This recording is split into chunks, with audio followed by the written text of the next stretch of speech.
कोई दिक्कत नहीं है सर, इतने में हो जाएगा सर, मतलब ठीक है। तो यार हाँ ठीक है। तो मैंने पिछले साल का एक बच्चा था, उसने क्या किया था ना, जब उसका रैंक निकला, ठीक है, तो उसने पूरे महीने पूरे साल में ऐसा ट्रैकर बना रखा था, ठीक है, मंथ वाइज, ठीक है, हर मंथ में उसने ट्रैक कर रखा था पूरा का पूरा। मतलब उसका सिलेक्शन हुआ दोस्तों, ठीक है। तो वो पूरे के पूरे शीट लेके आया कि सर मेरा जनवरी, मतलब मेरा जनवरी का, फरवरी का, मार्च का, अप्रैल का मेरा ये शेड्यूल रहा करता था और मैं ऐसे सिलेबस कवर करता था, ठीक है। देखो जब तक यार आप ट्रैक नहीं करोगे चीजों को ना, तब तक बहुत मुश्किल होगा, है ना। देखो बहुत इंपॉर्टेंट है यार, अगर आप फुटबॉल देखा ही होगा आपने, खेलते भी होगे बहुत लोग, ठीक है, अगर आपको पता ही नहीं कि मुझे गोल किस तरफ करना है ना, तो आप कभी जीत ही नहीं पाओगे इस मैच को, है ना। इसलिए फोकस बहुत जरूरी है दोस्तों, किसी भी एग्जाम को निकालने के लिए, है ना। मैं ऐसा नहीं कहता कि कोई एग्जाम जो छोटा है या फिर बड़ा है ना, उसके अलॉन्ग विद जो प्रिपरेशन चलती है वो बहुत इंपॉर्टेंट है, ठीक है। तो ऐसा नहीं कि बस हम कॉलेज गए, क्लास ली और काम खत्म हो गया, है ना, क्योंकि हम जनरली क्या होते हैं, कॉलेज गोइंग स्टूडेंट्स सारे, ठीक है। तो 5 दिन तो बच्चे कॉलेज में रहते हैं, है ना, क्योंकि लास्ट ईयर, भाई लास्ट ईयर अभी कुछ करना है आप लोगों को बड़ा, है ना। और फिर 2 दिन आप यहाँ पे पूरा समय बिताते हो, तो एक सेल्फ स्टडी का जो समय होता है बहुत कम होता है, ठीक है। वो तभी आएगा जब आप अपने जो मंथ है वो प्लान कर लोगे, है ना, कि भाई अभी मेरा जुलाई का महीना चल रहा है या अगस्त का महीना चल रहा है, तो अगस्त में मेरा क्या प्लान हो सकता है कि यार अगस्त में मैं इतने क्वेश्चन कर लूंगा मैथ के, है ना, अगस्त में इतने क्वेश्चन कर लूंगा मैकेनिक्स के, फिजिक्स के, अगस्त में मेरा ये टारगेट है ना।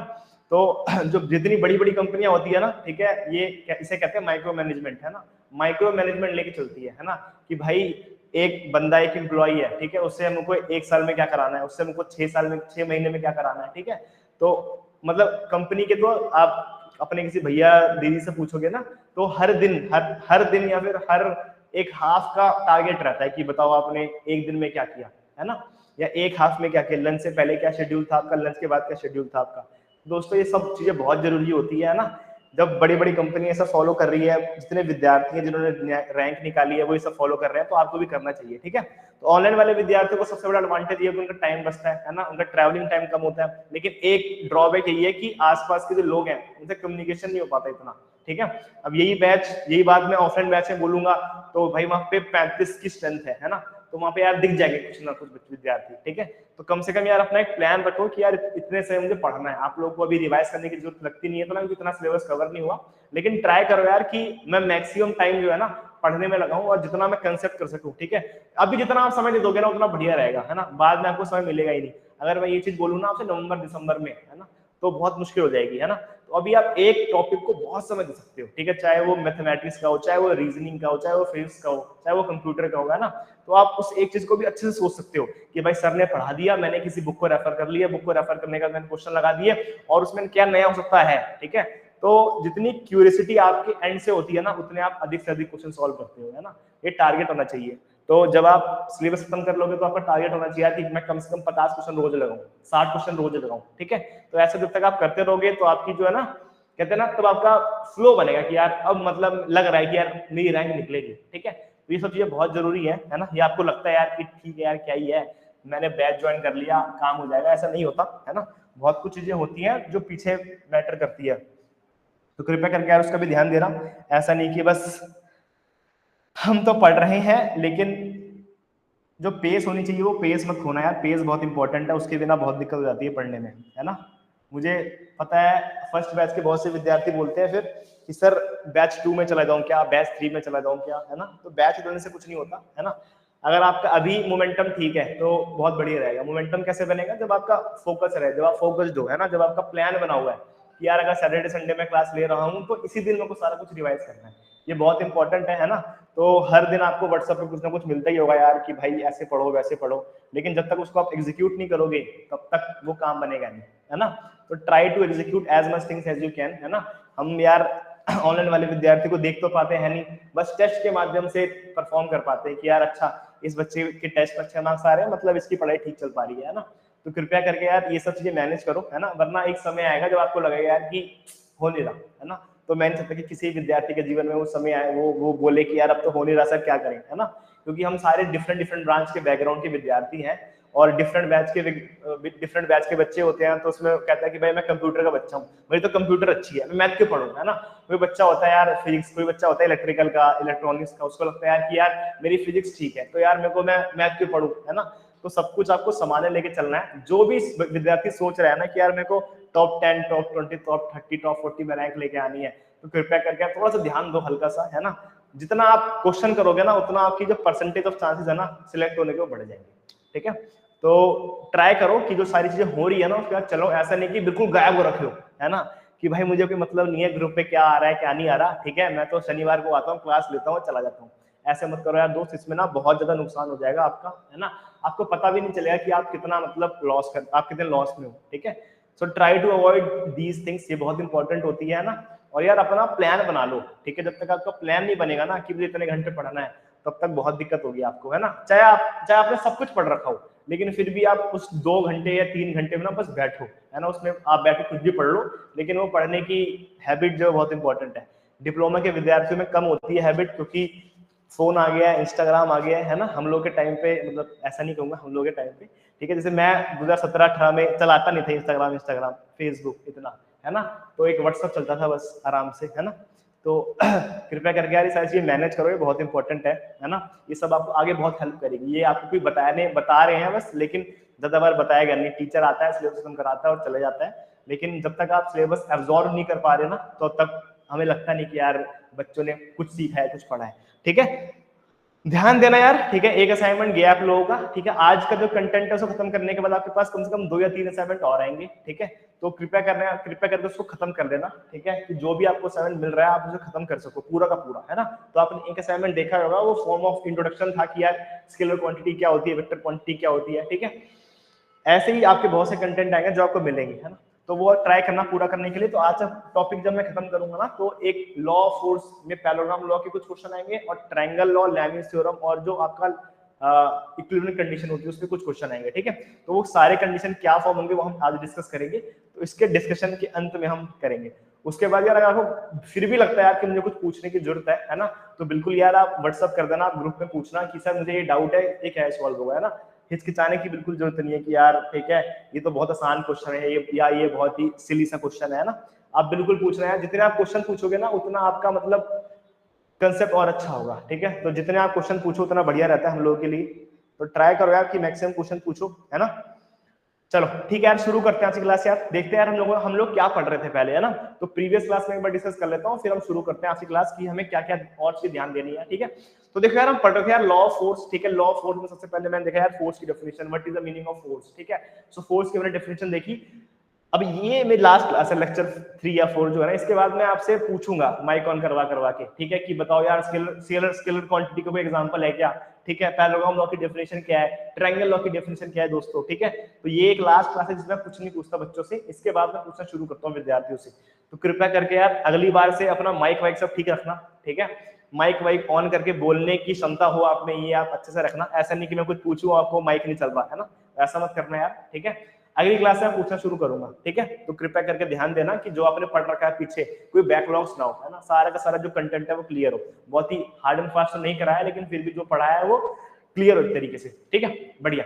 तो यार देखो यार, सबसे पहले यार हमने पढ़ा यार law of force. Law of force में सबसे पहले आपको पता होना चाहिए कि फोर्स की डेफिनेशन क्या है, फोर्स का यूनिट क्या है, फोर्स कैसी क्वांटिटी है, ये सब आपने देख लिया, ठीक है। फोर्स को मैं रिप्रेजेंट कैसे करता हूँ 2 डायमेंशन में, 3 डायमेंशन में। उसके तुरंत बाद देखा मैंने यार कि फोर्स कैरेक्टरिस्टिक्स ऑफ फोर्स, तो there are 5 characteristics of force. पहला होता है मेरे पास यार मैग्नीट्यूड, दूसरा होता है मेरे पास डायरेक्शन, तीसरा होता है मेरे पास पॉइंट ऑफ एप्लीकेशन, चौथा होता है मेरे पास उसका सेंस, ठीक है, और पांचवा होता है मेरे पास line of action. Line of action के बेस पे उसके पास एक लॉ बना जिसे कहते हैं ट्रांसमिसिबिलिटी थ्योरम, जो कहता है कि दोस्तों अगर आपके फोर्स का मैग्नीट्यूड सेम है, डायरेक्शन सेम है और लाइन ऑफ एक्शन सेम है, तो उस फोर्स के लाइन ऑफ एक्शन पे कहीं भी रख दो, उसका जो इफेक्ट होगा वो क्या होगा, सेम, ठीक है। That is the meaning of principle of transmissibility और द ट्रांसमिसिबिलिटी थ्योरम, जो कहता है कि लाइन ऑफ एक्शन पे आपका जो फोर्स का इफेक्ट होगा वो सेम होगा, ठीक है। तो आपका एक लाइन ऑफ एक्शन है, ठीक है, जैसे लाइन ऑफ एक्शन है, ठीक है, इस पूरे लाइन ऑफ एक्शन पे जो भी फोर्स है वो हर जगह क्या होगा, कांस्टेंट होगा, उसका जो इफेक्ट होगा वो क्या होगा, हर जगह सेम होगा। सो that is the meaning of principle of transmissibility. इस थ्योरम को बार-बार पूछा गया आपके पेपर में, ठीक है। तो थ्योरम की स्टेटमेंट बहुत इंपॉर्टेंट है दोस्तों, ठीक है। और ये थ्योरम किससे निकली है, ये थ्योरम निकली है कैरेक्टरिस्टिक्स ऑफ फोर्स से। लाइन ऑफ एक्शन से आपकी इस थ्योरम निकल के आती है ट्रांसमिसिबिलिटी थ्योरम, ठीक है। इसके बाद देखा यार मैंने फोर्स सिस्टम। तो फोर्स सिस्टम में 2 पार्ट होते हैं मेरे, ठीक है। एक होता है मेरे पास कोप्लेनर और एक होता है मेरे पास नॉन कोप्लेनर, ठीक है। So what is the meaning of coplanar? Coplanar मतलब जो एक ही प्लेन पे हो, ठीक है। जैसे मेरे पास ये लेंथ है और ये ब्रेड्थ है, एक ही प्लेन है, ठीक है। लेकिन जब मैं लेंथ, ब्रेड्थ और हाइट भी इंक्लूड करूं तो उसे हम कहते हैं 3 dimensional figure, ठीक है. So when the forces are acting on a 3-dimensional body, that is represented as non-coplanar, और when the forces are acting on a single plane, ठीक है, आपकी फोर्स एक ही प्लेन पे लग रही है, उसे हम कहते हैं दोस्तों कोप्लेनर फोर्सेस, ठीक है. So that is the definition of coplanar और नॉन कोप्लेनर, ठीक है. नॉन कोप्लेनर में 3 डायमेंशन याद रखो और कोप्लेनर में 2 डायमेंशन की फिगर्स सारी होगी, ठीक है. सो कोप्लेनर के 4 भाई होते हैं. पहला होता है दोस्तों मेरे पास collinear, concurrent, parallel, non parallel, non concurrent, ठीक है. कॉन्करेंट मतलब जो एक पॉइंट पे हो, कोलिनियर मतलब जो एक लाइन से पास हो, पैरेलल मतलब जिसकी लाइन ऑफ एक्शन आपस में पैरेलल हो, ठीक है. और नॉन पैरेलल, नॉन कॉन्करेंट मतलब जो आपस में पैरेलल भी ना हो, जिनके लाइन ऑफ एक्शन आपस में पैरेलल भी ना हो, और जो एक पॉइंट पे मीट भी ना करे, that is defined as non coplanar, non concurrent, ठीक है. तो यहाँ पे शब्द जो है ना उसको ध्यान रखना, ठीक है. आपके इन 3 शब्द से ही बहुत सी डेफिनेशन बन जाएगी, ठीक है. पहला है कॉन्करेंट, दूसरा है कोलिनियर और तीसरा है पैरेलल, ठीक है. इसके बाद वो मल्टीपल चीजें फ्रेम कर सकता है पेपर में, ठीक है, कि भाई उसने नॉन कॉन्करेंट पैरेलल बना दिया, ठीक है, उसने कॉन्करेंट पैरेलल बना दिया, उसने नॉन पैरेलल कोलिनियर बना दिया, ठीक है. तो वो सारी चीजें बना सकता है, ठीक है. एक मेरे दोस्त ने पूछा, मतलब पिछले बैच का विद्यार्थी था, उसने पूछा, ठीक है, कि सर, ठीक है, उसने पूछा, बहुत ही सिंपल डेफिनेशन पूछा उसने पूछा कि सर मेरे पास 2 फोर्सेस हैं, है ना. तो आप लोग ध्यान से सुनना यार. उसने क्या पूछा, उसने मुझसे पूछा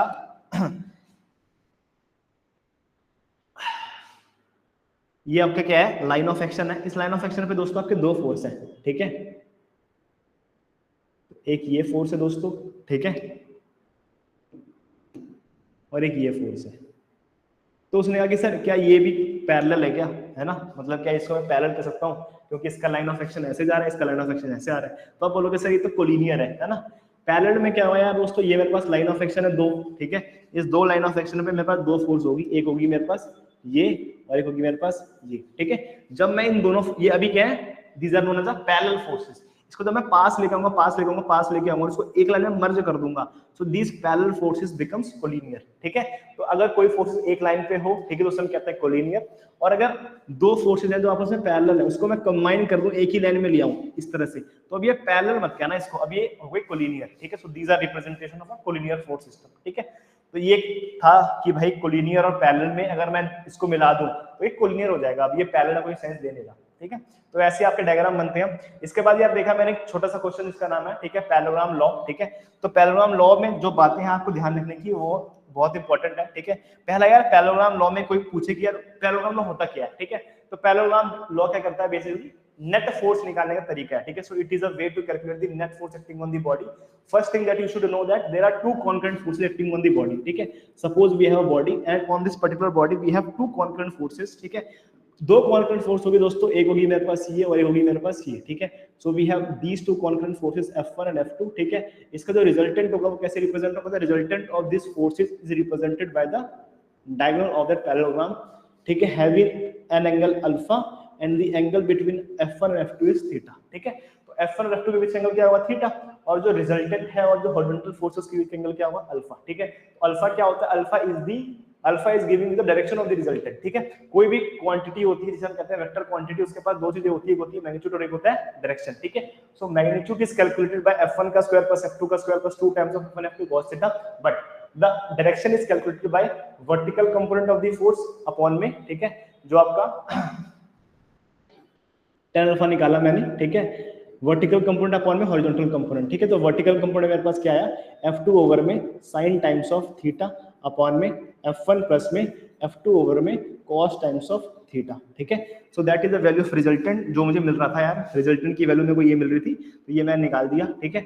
सेम मेरे पास रिजल्टेंट का फॉर्मूला आया r² इज इक्वल टू में, ठीक है, F1 का स्क्वायर प्लस में, ठीक है, F2 का स्क्वायर प्लस में 2 times of F1 F2 cos theta, ठीक है. ये कुछ चीजें हैं जो आपको ध्यान देनी है, ठीक है. ये 2 बातें ध्यान में रखने के बाद इसमें आपको 3 केसेस हैं तो बहुत इंपॉर्टेंट है, ठीक है. पहला, थीटा इक्वल टू में अगर 0 है तो आप बोलोगे सर मुझे मिलेगी रिजल्टेंट की मैक्सिमम वैल्यू, ठीक है. अगर थीटा की वैल्यू क्या है, अगर थीटा की वैल्यू है 180 डिग्री, तो आप बोलोगे रिजल्टेंट की वैल्यू क्या होगी, resultant value would be minimum, ठीक है. So these are the important stuff that you should know, ठीक है. पैरेललोग्राम लॉ से आपको बस इतना ध्यान रखना है, और फिर इसके हिसाब से आप जितने क्वेश्चन कर सकते हो, ठीक है. मतलब अगर आपको लगता है कि यार 10 क्वेश्चन करने हैं, 20 करने हैं, 25 करने हैं, ठीक है, इन समय बस आपको ये यूज करना है ना. और पैरेललोग्राम लॉ का एक क्वेश्चन आपको जरूर दिखेगा किसी भी लीट में. अगर आप लीट के पेपर दे रहे हो ना, आप चेक करना अपने प्रीवियस ईयर का पेपर का पैटर्न, आपको पैरेललोग्राम लॉ से एक क्वेश्चन मिलेगा, है ना। मैं ऐसे नहीं कहता पैरेललोग्राम लॉ से, आपको आप इसको ट्रायंगल लॉ से भी कर सकते हो, ठीक है, लेकिन अभी हम देखेंगे कि ट्रायंगल लॉ पैरेललोग्राम में क्या डिफरेंस है, ठीक है। तो आप इसे कैसे कर सकते हो ठीक तरीके से, वो सबसे बढ़िया पैरेललोग्राम लॉ ही कहता है, ठीक है दोस्तों। चलो बढ़िया, आई होप इतना क्लियर हो गया होगा यार। कुछ भी डाउट होगा तो यार कमेंट सेक्शन में मुझसे पूछ लेना, ठीक है, बढ़िया। यहां तक क्लियर है यार। तो एक छोटा सा क्वेश्चन है आप लोगों का, ठीक है, ये वाला क्वेश्चन है ना। एक बार ये देखते हैं, क्वेश्चन को सॉल्व करते हैं, फिर हम आगे बढ़ते हैं अपन लोग, ठीक है। ये क्या कह रहा है दोस्तों, ठीक है, अच्छा क्वेश्चन है ना।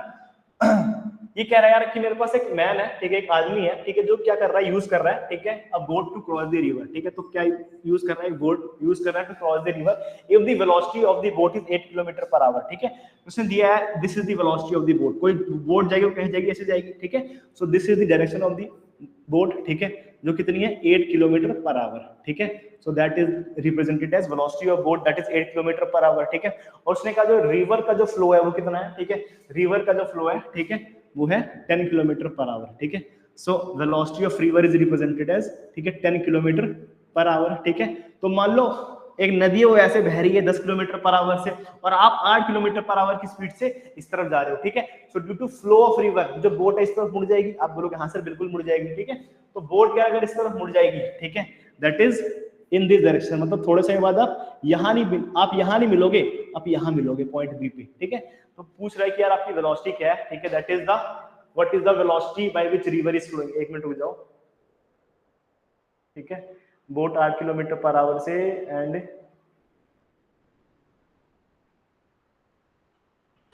ठीक है,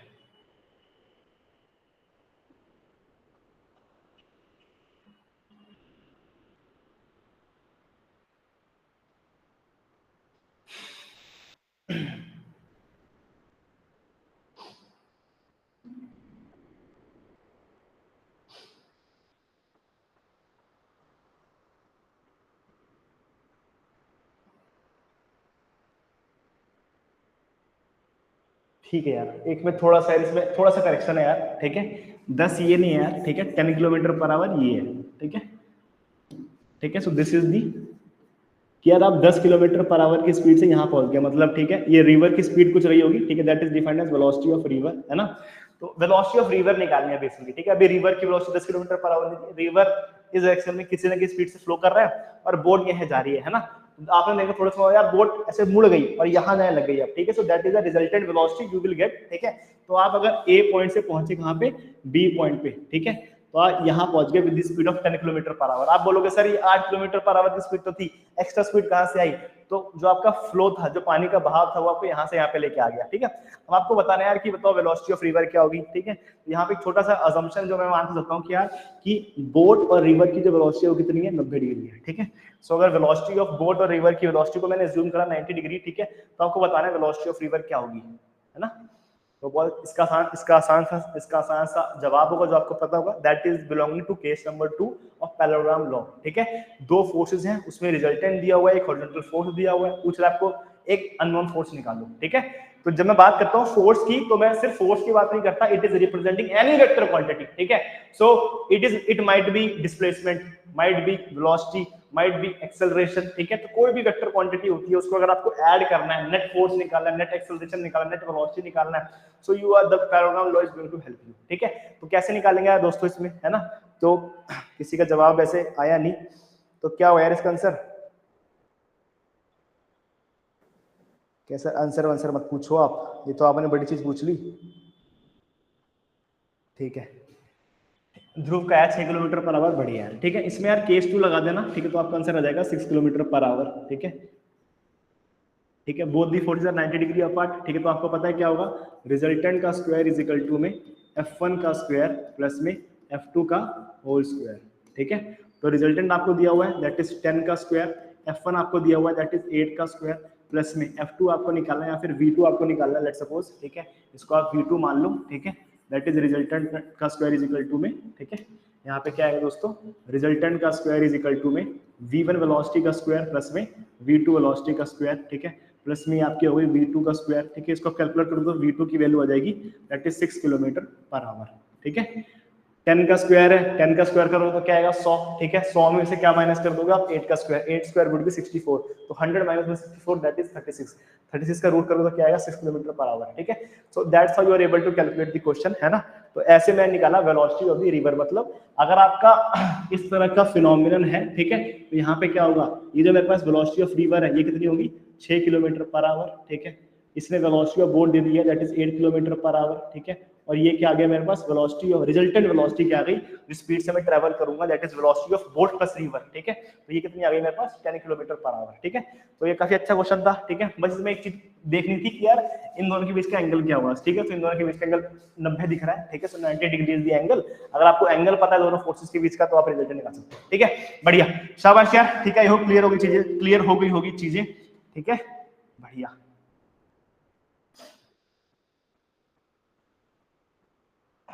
ठीक है। कह रहा है if the two opposing forces acting on an object the net force acting on it is, ठीक है। तो मेरे पास दो अपोजिंग फोर्स है जो एक्ट कर रही है, ठीक है। तो नेट फोर्स क्या होगा उनके बीच का, the net force is the magnitude between two forces, difference between two forces, multiplication between two forces and proportional between two forces, ठीक है। So A B C D what would be the option of this particular question. ये तो बड़ा आसान question, आसान सा question है, ठीक है। ठीक है, दीपांशु कह रहे हैं ऑप्शन 2, बहुत बढ़िया दीपांशु, शाबाश, ठीक है, ठीक है, ठीक है। वान्या सेकंड, बढ़िया, ठीक है। नामिका बी कर दो यार सारे, इसका ऑप्शन ऑप्शन नंबर बी है ना, ठीक है। ब्रह्मजोत ध्रुव, ठीक है यार, शाबाश, चलो चलिए, बढ़िया यार, ठीक है, बहुत बढ़िया यार, है ना, ठीक है। ठीक है राहुल यार, बहुत बढ़िया, सबका ऑप्शन 2 है, ठीक है। When the two forces are acting, ठीक है, इन दी विद 180 डिग्री, ठीक है, then the resultant is represented by the difference between these two forces, ठीक है। तो हमने देखा एंड केस नंबर 3 में, ठीक है, of the resultant when the forces are 180 degree apart, then the resultant is represented as f1 minus में f2। और वहां से कल हम वहां से मैंने कंक्लूजन निकाला कि यार जो मेरा रिजल्टेंट होगा वो हमेशा क्या होगा, the resultant is always positive in nature because we are considering the magnitude. So whenever we are considering the magnitude, the magnitude is always positive in nature, that's why the value of resultant is always positive, ठीक है। तो resultant होगा वो क्या होगा दोस्तों, हमेशा positive होगा, ठीक है। So if the resultant is positive in nature, ठीक है, तो आप उसको f1 माइनस में f2 करो या फिर f2 माइनस में f1 करो, ठीक है। Your resultant must be positive in nature, ठीक है, बहुत बढ़िया। सेम यार, आगे बढ़ते हैं थोड़ा, ठीक है। तो अभी यार नेक्स्ट कांसेप्ट पे जो शुरू करते हैं that is all about parallelogram law, ठीक है। Later onwards in the upcoming class, ठीक है, I will discuss some more questions of parallelogram law, ठीक है, विद सम कंप्लेक्सिटी, ठीक है। लेकिन अभी इतनी कंप्लेक्सिटी थी यार दोस्तों, ठीक है। अभी देखो यार नेक्स्ट है, ठीक है, that is defined as parallelogram, आपने पढ़ लिया, ठीक है। पैरेललोग्राम लॉ के बाद यार आपके पास ट्रायंगल लॉ है, ठीक है। So first of all you have to understand the triangle law, ठीक है। ट्रायंगल लॉ समझने के लिए यार आपको सबसे पहले पता होना चाहिए यार कि मुझे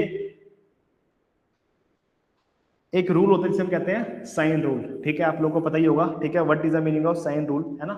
तो यार ये मान लो मेरे पास क्या है दोस्तों, ट्रायंगल है, ठीक है। If this is the triangle we have, okay. इस ट्रायंगल में क्या है मेरे पास, ये मान लो मेरे पास दोस्तों साइड है that is alpha, that is beta, ठीक है, एंड दैट इज गामा, ठीक है। ये मैंने ऐसी 3 से एंगल ले लिए, है ना। अब मुझे कह रहा है यार ठीक है, अब मुझे यार ये अल्फा पता है, ठीक है, या फिर मुझे साइड पता है ना। तो या फिर मुझे इस ट्रायंगल का क्या पता है, अल्फा पता है, ठीक है। मुझे मतलब इस एंगल के सारे एंगल पता है, ठीक है। ये मानो 30 हुआ, ये 60 हुआ, ये कोई और एंगल हो गया, ठीक है, 30 60 90, ठीक है। और मेरे को साइड निकालना है, ठीक है। तो मेरे पास साइड क्या हो गई, that is defined as A, that is defined as B and that is defined as C, ठीक है, बहुत बढ़िया। तो ये कहता है यार, ठीक है, कि आपको अगर, ठीक है, एंगल पता है तो आप साइड निकाल सकते हो, और अगर आपको साइड पता है तो आप क्या निकाल सकते हो, एंगल, ठीक है। So that is defined as sine rule, इसे दोस्तों हम साइन रूल कहते हैं, है ना। और इसका एक छोटा सा एग्जांपल है जो मैं आपको दिखाता हूँ, फिर हम आगे बढ़ते हैं, ठीक है, कि साइन रूल के बेस पे हमें क्या क्या चीजें देखनी है, ठीक है। 1 मिनट दो यार दोस्त, ठीक है, बढ़िया। तो देखो यार मेरे पास, ठीक है, ये होता है मेरे पास साइन रूल। मेरे पास एक ट्रायंगल है, ये मेरे पास एंगल अल्फा बीटा गामा कुछ भी है, ठीक है। तो मुझे क्या निकालना है, मुझे निकालना है साइड, ठीक है। So side would be proportional to उसके सामने जो एंगल है, ठीक है। तो मेरे पास क्या है दोस्तों, एक मेरे पास एंगल है ए, ठीक है। सो मेरे पास साइड है ए, सो ए के प्रोपोर्शनल क्या है, मेरे पास ए के सामने कौन सा एंगल है, साइन ए, ठीक है। So A is proportional to sine times of A, ठीक है। मेरे पास क्या है दोस्तों, बी साइड है, बी के सामने कौन सा एंगल है, आप बोलोगे साइन बी, ठीक है, बहुत बढ़िया। फिर मेरे पास क्या है, ठीक है, फिर मेरे पास साइड सी, साइड सी के सामने कौन सा एंगल है, साइन सी, ठीक है।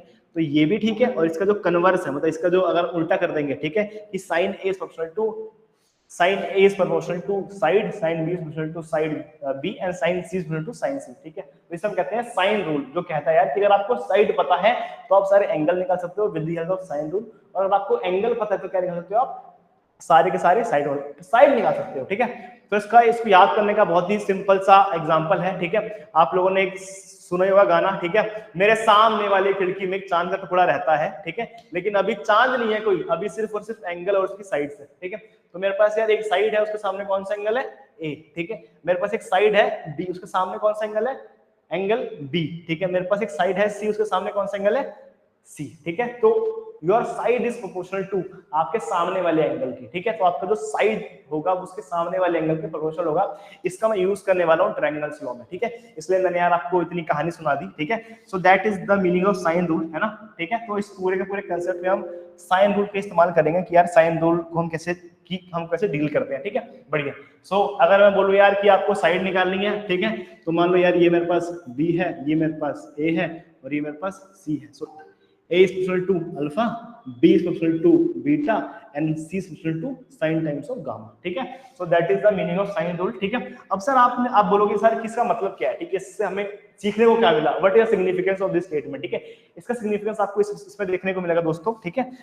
So the next law we have to study is defined as triangle law, ठीक है। अभी तक हमने पढ़ा पैरेललोग्राम लॉ, जो कहता है कि मेरी जो शेप अब कैसी बन रही है, parallelogram law. Same if we have a triangle law, ठीक है। ट्रायंगल लॉ का मतलब क्या होता है यार, ठीक है, दैट इज डिफाइंड एज, ठीक है, ट्रायंगल लॉ, ठीक है। So what is the meaning of triangle law, ठीक है। आप बोलोगे सर इसमें क्या होगी, आपकी जो शेप बनेगी वो कैसे बनेगी, ट्रायंगुलर शेप की बनेगी, बिल्कुल ठीक, ठीक है। तो यार मान लो आपके पास क्या है, एक बॉडी है, ठीक है, बढ़िया, आपके पास एक आलू एक है, उस आलू को आप दबा रहे हो, ठीक है, क्योंकि आपको भरता बनाना है इसका, ठीक है। तो आपने क्या किया, इस बेचारे आलू को दबा दिया, ठीक है। दो फोर्स लगा रखी है, एक फोर्स ऐसे लगी है दोस्तों, ठीक है, और एक फोर्स कैसे लगी है, ऐसे, ठीक है। So these are the two force. अरे सर तो जानी पहचानी फिगर है, ये तो मैंने पहले ही पढ़ी है ना। तो सेम जानी सी पहचानी फिगर को मैं अब डील कर रहा हूँ, ठीक है। So this is the two forces F1 F2 acting on the body, ठीक है। सेम इस फोर्स को मैं कैसे रिप्रेजेंट कर सकता हूँ, ठीक है, इस फोर्स को मैं ऐसे रिप्रेजेंट कर सकता हूँ दोस्तों, ठीक है। That is the meaning of, ठीक है, ये मेरे पास एक हॉरिजॉन्टल फोर्स है, that is represented as horizontal force, ठीक है, बढ़िया। इस फोर्स को मैंने यहां से उठाकर दोस्तों यहां पे रख दिया, ठीक है, जो मैंने पैरेलल लॉ में करा था। So that is defined as F1 plus में F2, ठीक है। तो ट्रायंगल लॉ में कहते हैं दोस्तों, देखो ये मेरे पास एक फोर्स है, that is defined as F1, ये मेरे पास एक दूसरी फोर्स है, that is defined as F2, ठीक है। तो कहते हैं यार कि अगर आपकी बॉडी पे दो फोर्स लगे, दैट इज F1 और F2, इस तरह से लगे कि वो रिप्रेजेंट करे क्या, मैग्नीट्यूड रिप्रेजेंट करें, ये दोनों दो फोर्सेस हैं, ये क्या रिप्रेजेंट करें, ये रिप्रेजेंट करें magnitude and direction of a triangle, ठीक है। देन द क्लोजिंग साइड, ठीक है, ये जो क्लोजिंग साइड होगी ना इसकी, that will be represented as the resultant, ठीक है। बट यहाँ पे एक छोटी सी बात ध्यान देनी है आपको, ठीक है। स्टेटमेंट कहता है यार कि अगर आपकी फोर्सेस इस तरह से लगती है कि वो ट्रायंगल का शेप फॉर्म करती है, तो इस ट्रायंगल का जो क्लोजिंग साइड होगा, ठीक है, that is represented as the resultant of the forces, but the direction is opposite, ठीक है। अगर आपकी डायरेक्शन ऐसे है, देखो फोर्स F1 F2 कैसे जा रहा है, ऐसे जा रहा है, ये ऐसे गया, ये ऐसे गया, ठीक है, ऐसे आना चाहिए था, but resultant is acting in the opposite direction, ठीक है। तो रिजल्टेंट कैसा लग रहा है यार, resultant is acting in the opposite direction, ठीक है। So if forces are aligning in this direction, resultant कहां लग रहा है, रिजल्टेंट लग रहा है इसके बिल्कुल अपोजिट डायरेक्शन में, ठीक है। तो ट्रायंगल लॉ कहता है यार कि अगर आपकी बॉडी पे दो फोर्स लगे, इस तरह से लगे कि वो क्या फॉर्म कर दे, वो फॉर्म कर दे आपका ट्रायंगल, ठीक है। Then the closing side is represented, जो क्लोजिंग साइड है वो क्या रिप्रेजेंट करेगा, वो आपको रिप्रेजेंट करेगा आपका resultant, but the direction is opposite in nature, ठीक है। तो पेपर में कभी कभार स्टेटमेंट में ना ही अपोजिट ही पूछता है कि the direction would be same, opposite, both और नन ऑफ द अबव, ठीक है। So always remember the resultant will be represented in the opposite direction, ठीक है। अब यार ये तो मेरे को समझ में आ गया कि सर ये आपकी छोटी सी कहानी है, ठीक है। इस कहानी पे आगे बढ़ते हैं यार, ठीक है। इस कहानी में देखते हैं यार, ठीक है, ये मेरे पास एक फोर्स है, that is defined as F1, ठीक है। ये मेरे पास एक दूसरा फोर्स है, that is defined as F2, ठीक है। So these two forces are acting on the body, ठीक है। So the resultant will be represented by the third side, ठीक है। तो रिजल्टेंट कैसे रिप्रेजेंट करेगा, resultant will be represented by the closing side of the triangle, so that is the resultant, ठीक है। तो ये क्या निकल के आया दोस्तों, रिजल्टेंट निकल के आया, ठीक है। अब यार मुझे कैसे पता चलेगा यार कि मुझे इसमें F1 F2 F3 की वैल्यू निकालनी है, ठीक है। So I have to calculate the value of F1 F2 F3, ठीक है। मेरे को इनकी वैल्यू निकालनी है, तो मैं कैसे निकालूंगा, देखो दोस्तों, ठीक है।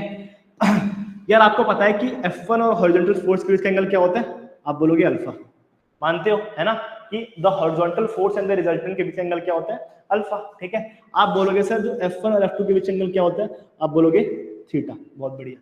तो अगर आपको ये दो ही एंगल पता है तो क्या आप इस एंगल के सारे एंगल निकाल सकते हो, आप बोलोगे हाँ सर मैं बिल्कुल कर सकता हूँ। कैसे निकालोगे, देखो अब निकालते हैं कि हम एंगल कैसे निकालेंगे। ये कैसे है, ये एक स्ट्रेट लाइन पे है, ठीक है, तो एक स्ट्रेट लाइन पे है, ठीक है, आपको पता है the sum of all the angles on a straight line is 180 degree. ठीक है, स्ट्रेट लाइन पे जितने भी एंगल उनका सम क्या होता है, दैट इज 180 डिग्री। ठीक है, सो इफ इस ये क्या एक स्ट्रेट लाइन है, अगर ये थीटा है तो यहाँ पे क्या होगा, आप बोलोगे सर अगर ये थीटा है तो यहाँ पे क्या बनेगा, दैट इज 180 माइनस में थीटा। बहुत बढ़िया। ठीक है, एक स्ट्रेट लाइन पे सबका जो सम होता है वो एंगल क्या होता है, उनका सम होता है 180 डिग्री। ठीक है, so if this is theta, this is 180 minus में थीटा। ये थोड़ा सा ध्यान दो यार, बस 1 मिनट का टॉपिक है फिर खत्म हो जाएगा। ठीक है, if this is theta, this is 180 minus में थीटा। ठीक है, अब आप बोलो सर ये क्या बन रहा है इसके अंदर का। ठीक है, इसको मैं मान लेता हूं अगर, ठीक है, इसको मान लेता हूं मैं अगर बीटा। ठीक है, तो आप बोलो यार कि सर अगर मुझे अल्फा पता है, मुझे 180 माइनस में थीटा पता है, तो क्या मैं बीटा निकाल सकता हूँ। ठीक है, can we calculate the angle beta, आप बोलोगे हाँ सर बिल्कुल। क्यों, आपको पता है the sum of all the angles of in a triangle is 180 degree. मतलब एक ट्रायंगल में सभी एंगल का आप सम कर दो, उसका सम क्या आएगा 180 डिग्री। ठीक है, तो आपको पता है यार, ठीक है, दैट इज अल्फा प्लस में 180 माइनस में थीटा। ठीक है, प्लस में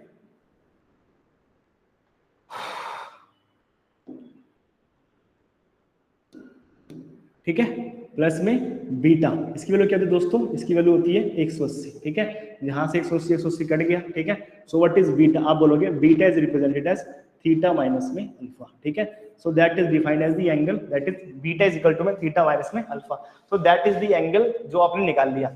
अब कोई बोले कि यार यहाँ पे मेरे को साइन रूल लगाना है, क्या लगाना है दोस्तों, साइन रूल। ठीक है, तो मैं लिखता हूँ यार यूजिंग साइन रूल। ठीक है, so what we are using sine rule. ठीक है, तो साइन रूल का यूज करके मैं चीजों को निकालूंगा। ठीक है, so we are having sine rule. ठीक है, मेरे पास क्या दोस्तों साइन रूल है। ठीक है, so with the help of I am calculating the sine rule. ठीक है, देखो दोस्तों मैं यहाँ पे साइन रूल निकाला, तो कैसे निकालूंगा, सुना ध्यान से। मेरे पास फोर्स है F1, अब बोलना है आपको कि F1 अगर मेरे को निकालना है तो F1 के सामने कौन सा एंगल रहता है। ठीक है, तो मेरे सामने वाली खिड़की में कौन सा एंगल रहता है वो आपको बताना है। ठीक है, तो आप बोलोगे सर मेरे सामने वाली खिड़की में एक एंगल रहता है, वो कौन है, उसका नाम आप क्या है, मेरे सामने वाले एंगल में कौन सा है, आप बोलोगे बीटा। ठीक है, so F1 is proportional to sine times of beta. बहुत बढ़िया, ये आपने काम कर दिया, शाबाश यार। ठीक है, देन ठीक है, फिर क्या करना है आपको, आपको दूसरी खिड़की पे जाना है। ठीक है, तो आप दूसरी खिड़की पे चलेगा, आपके पास बहुत समय है। ठीक है, तो आप दोस्तों यहाँ चलेगा, that is represented as F2।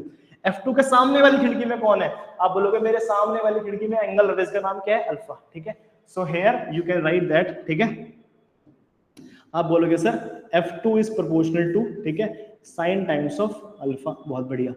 Same आपके पास क्या है, रिजल्टेंट है, रिजल्टेंट के सामने कौन सा एंगल है, आप बोलोगे सर रिजल्टेंट के सामने एक एंगल है, that is represented as 180 minus में थीटा।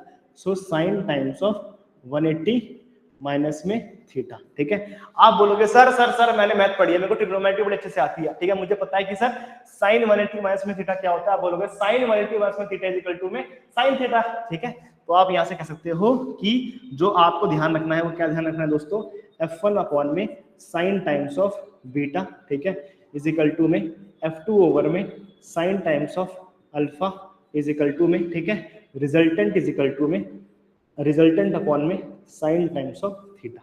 ठीक है, so that is the definition और that is the important statement जो आपको निकालनी है।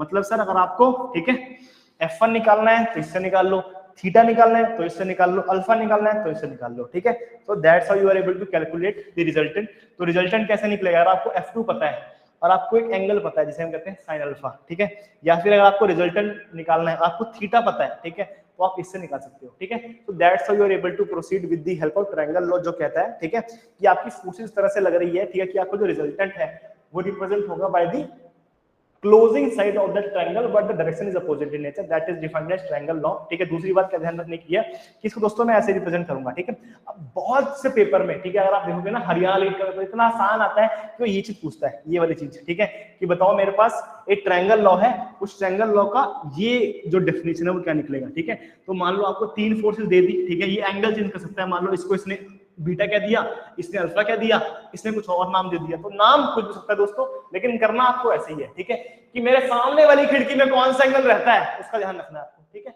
तो आप उसको ऐसे रिप्रेजेंट कर सकते हो। तो पेपर में क्या आता है वो ध्यान देना है आपको। पेपर में वो आपको ऐसी फिगर दे देगा, ठीक है, उस फिगर में सारे एंगल दे देगा और बोलेगा फोर्स निकालो, रिजल्टेंट निकालो, ठीक है। So with this manner you can able to calculate that, ठीक है। आप इस तरह से दोस्तों से कर सकते हो, ठीक है, बहुत ही आसान है, इसमें से कुछ बड़ा काम नहीं आपको करना है ना। तो इस तरह से दोस्तों आप इस क्वेश्चन को कर सकते हो। अब इस क्वेश्चन को करने में यार एक दिक्कत आती है ना, वो क्या आती है देखो, ठीक है। एक बार देखना यार, ठीक है, मेरे पास यार मान लो एक बॉडी है, ठीक है, उसमें दो फोर्स लग रही है, ठीक है, जो हमने क्वेश्चन देखा था जिसका आंसर आया था 4√7, ठीक है। एक बार क्वेश्चन में दिखा देता हूँ यार, है ना, फिर हम आगे बढ़ेंगे।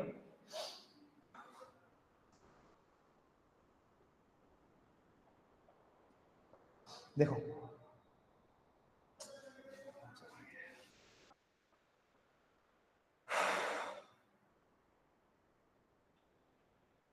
ठीक, बढ़िया। देखो यदि मेरे पास क्वेश्चन था, ठीक है, इस क्वेश्चन में था मेरे पास, ये क्वेश्चन था मेरे पास, ठीक है, इस क्वेश्चन में था कि यार मेरे पास दो फोर्सेस थी, ठीक है, 8 न्यूटन 12 न्यूटन, ठीक है, जो 120 डिग्री के एंगल पे लग रहा है, ठीक है। अब आप बोलोगे सर इसको मेरे को ट्रायंगल लॉ से करना है, ठीक है, तो आप बोलोगे सर ट्रायंगल लॉ से करना है, जी हाँ कर देते हैं ट्रायंगल लॉ से, ठीक है। तो ट्रायंगल लॉ से करना है तो बिल्कुल ट्रायंगल लॉ से करना है, तो बहुत ही आसान है ट्रायंगल लॉ को यूज करना, ठीक है। तो ट्रायंगल लॉ कैसे करेंगे दोस्तों, एक बार ध्यान दो, ठीक है, मेरे पास दो फोर्सेस है, एक है मेरे पास दोस्तों 8 न्यूटन, बहुत बढ़िया, ठीक है, और एक है मेरे पास 12 न्यूटन। आप बोलोगे दो फोर्स है 8 न्यूटन 12 न्यूटन, ठीक है, इनके बीच का एंगल दिया हुआ है, कितना दिया हुआ है इनके बीच का एंगल, दैट इज 120 डिग्री, ठीक है, तो 120 डिग्री इज द एंगल, ठीक है। अगर आपको ये पता है तो आप क्या निकालोगे, रिजल्टेंट निकाल लोगे, ठीक है। So that is the resultant जो आपने मार्क कर दिया ऐसे, ठीक है। So this is the resultant force, ठीक है। So this is the resultant force, resultant और हॉरिजॉन्टल फोर्स के बीच का एंगल कितना होता है, that is defined as alpha. अब कैसे करेंगे कुछ जल्दी देखो ध्यान से, ठीक है। आप बोलोगे सर मुझको कुछ सॉल्व करो, तो कैसे करेंगे, ठीक है। अगर ये 120 तो ये कितना, आप बोलोगे दैट इज 60, ठीक है, बिल्कुल आप भी समझते हो। अब आप बोलोगे सर ये अगर, ठीक है, 60 है, ये अल्फा है और मुझे ये निकालना है, तो ये तो मुझे पता नहीं है, तो आप इसको क्या मान लो, that is represented as beta, है ना। तो आप कैलकुलेट करो दोस्तों, ठीक है। तो कैलकुलेट करो तो क्या आएगा, आप बोलोगे अल्फा प्लस में 60 डिग्री, ठीक है, प्लस में बीटा इज इक्वल टू में 180 डिग्री होता है सर, बिल्कुल होता है, ठीक है। तो अगर आपको दोस्तों बीटा निकालना तो क्या होगा, बीटा इज डिफाइंड एज, ठीक है, 120 माइनस में अल्फा, ठीक है। So that is the beta you have calculated. अब मेरे को रिजल्टेंट निकालना तो मैं क्या लूंगा, we are using sine rule, जो कहता है कि मेरे सामने वाली साइड में कौन सा एंगल रहता है, ठीक है। तो आप बोलोगे sir the 8 newton force is proportional to sine times of beta, बहुत बढ़िया, शाबाश, ठीक है। सर मेरे पास एक फोर्स ये है that is defined as 12 newton, ठीक है। सो 12 न्यूटन के सामने कौन सा एंगल रहता है, सो 12 न्यूटन ये है, 12 न्यूटन के सामने कौन सा है, that is defined as sine alpha, जो आपको नहीं पता, ठीक है। देन, ठीक है, आपको क्या निकालना है, you have to calculate resultant. तो रिजल्टेंट ये है, रिजल्टेंट, रिजल्टेंट के सामने कौन सा एंगल है, 60, ठीक है। सो साइन टाइम्स ऑफ 60, ठीक है। आपको दोस्तों इसको सॉल्व करना है, ठीक है, with the help of triangles law, ये मैंने निकाल दिया। अब बताओ ध्यान से, ठीक है, कि आपको पता है कि बीटा की वैल्यू क्या है, आप बोलोगे सर बीटा की वैल्यू क्या है, साइन टाइम्स ऑफ अल्फा, ठीक है। तो आप इसके लोग इसमें पुट कर दो, ठीक है। तो क्या आएगा 8 अपॉन में sine is equal to 120 minus में अल्फा, और कर दोगे। तो क्या आप यहां से कर सकते हो क्या इस क्वेश्चन को, कोई विद्यार्थी बोलो कि अगर मुझे बीटा पता है तो क्या मैं इसको सॉल्व कर सकता हूँ क्या आगे यहां से,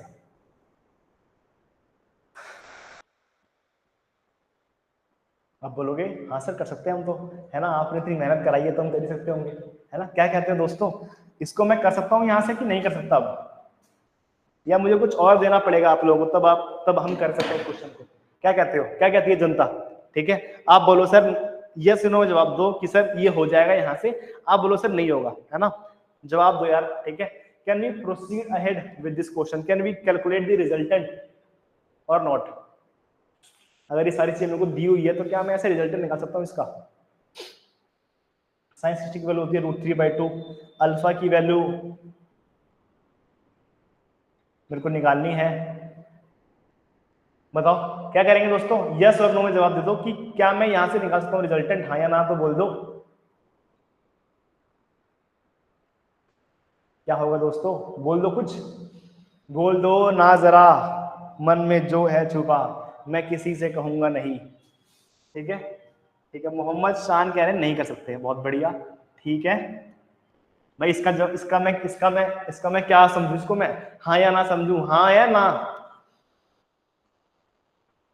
चलो बढ़िया यार, ठीक है। देखो यार इसको सॉल्व करने के लिए ना आगे, ठीक है, देखो ध्यान से, अगर मैं बीटा की वैल्यू यहाँ पुट करता हूँ, ठीक है, that is if beta is equal to में क्या होगा, साइन टाइम्स ऑफ 120 माइनस में अल्फा, ठीक है। तो आप देखोगे यार कि अगर मैं इस इक्वेशन को इससे इक्वेट करूं, ठीक है, अगर मैं इसको इससे इक्वेट करूं तो क्या होगा यार, 8 अपॉन में साइन 120 माइनस में अल्फा इज इक्वल टू, ठीक है। तो आप बोलोगे सर 8 इज इक्वल टू में क्या आएगा, 8 अपॉन में sine 120 minus alpha is equal to R upon sine 160, ठीक है। आपको आर पता है, नहीं पता, आपको अल्फा पता है, नहीं पता, दो चीजें तो वेरिएबल है, तो आप इससे तो नहीं कर सकते, आप इसको इसको इक्वेट कर रहे हो, ठीक है। 12 अपॉन में sine alpha is equal to में आर अपॉन में साइन 60, ठीक है। तो क्या दोस्तों आपको अल्फा पता है अभी, नहीं, आपको रिजल्टेंट पता है, नहीं, तो आपको दोनों चीजें नहीं पता, इसका मतलब या तो आप अल्फा दे दो या फिर आप रिजल्टेंट दे दो। अब रिजल्टेंट तो मुझे निकालना है, ठीक है दोस्तों। तो इस अगर आप ट्रायंगल लॉ से करते हो तो सबसे पहले अगर आप इसको सॉल्व करना चाहते हो तो आपको अल्फा निकालना पड़ेगा, ठीक है। So that is the drawback.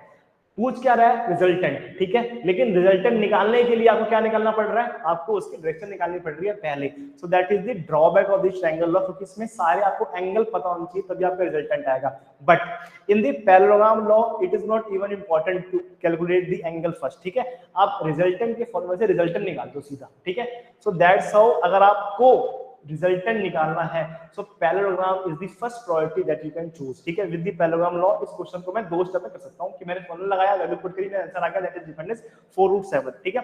लेकिन अगर आपको इसका यूज करना है ट्रायंगल लॉ का, तो सबसे पहले आपको अल्फा की वैल्यू निकालनी पड़ेगी, ठीक है। तो ये आप लिख सकते हो, ठीक है, to calculate the resultant here you have to calculate the value of alpha first, ठीक है। So you can calculate the value of alpha first, आपकी अल्फा की वैल्यू आ जाएगी, उसमें कोई दिक्कत वाली बात नहीं, घबराने वाली बात नहीं है, ठीक है। इसको आप रिजॉल्व करो और फिर आप इसको कर दो, ठीक है। तो अल्फा दोस्तों आपका वैसे ही निकलेगा जो आपने पढ़ रखा है, ठीक है, कि 10 अल्फा इज डिफाइंड एज, ठीक है, 10 alpha is defined as f2 over में sin times of theta upon में f1 प्लस में f2 ओवर में cos थीटा, ठीक है।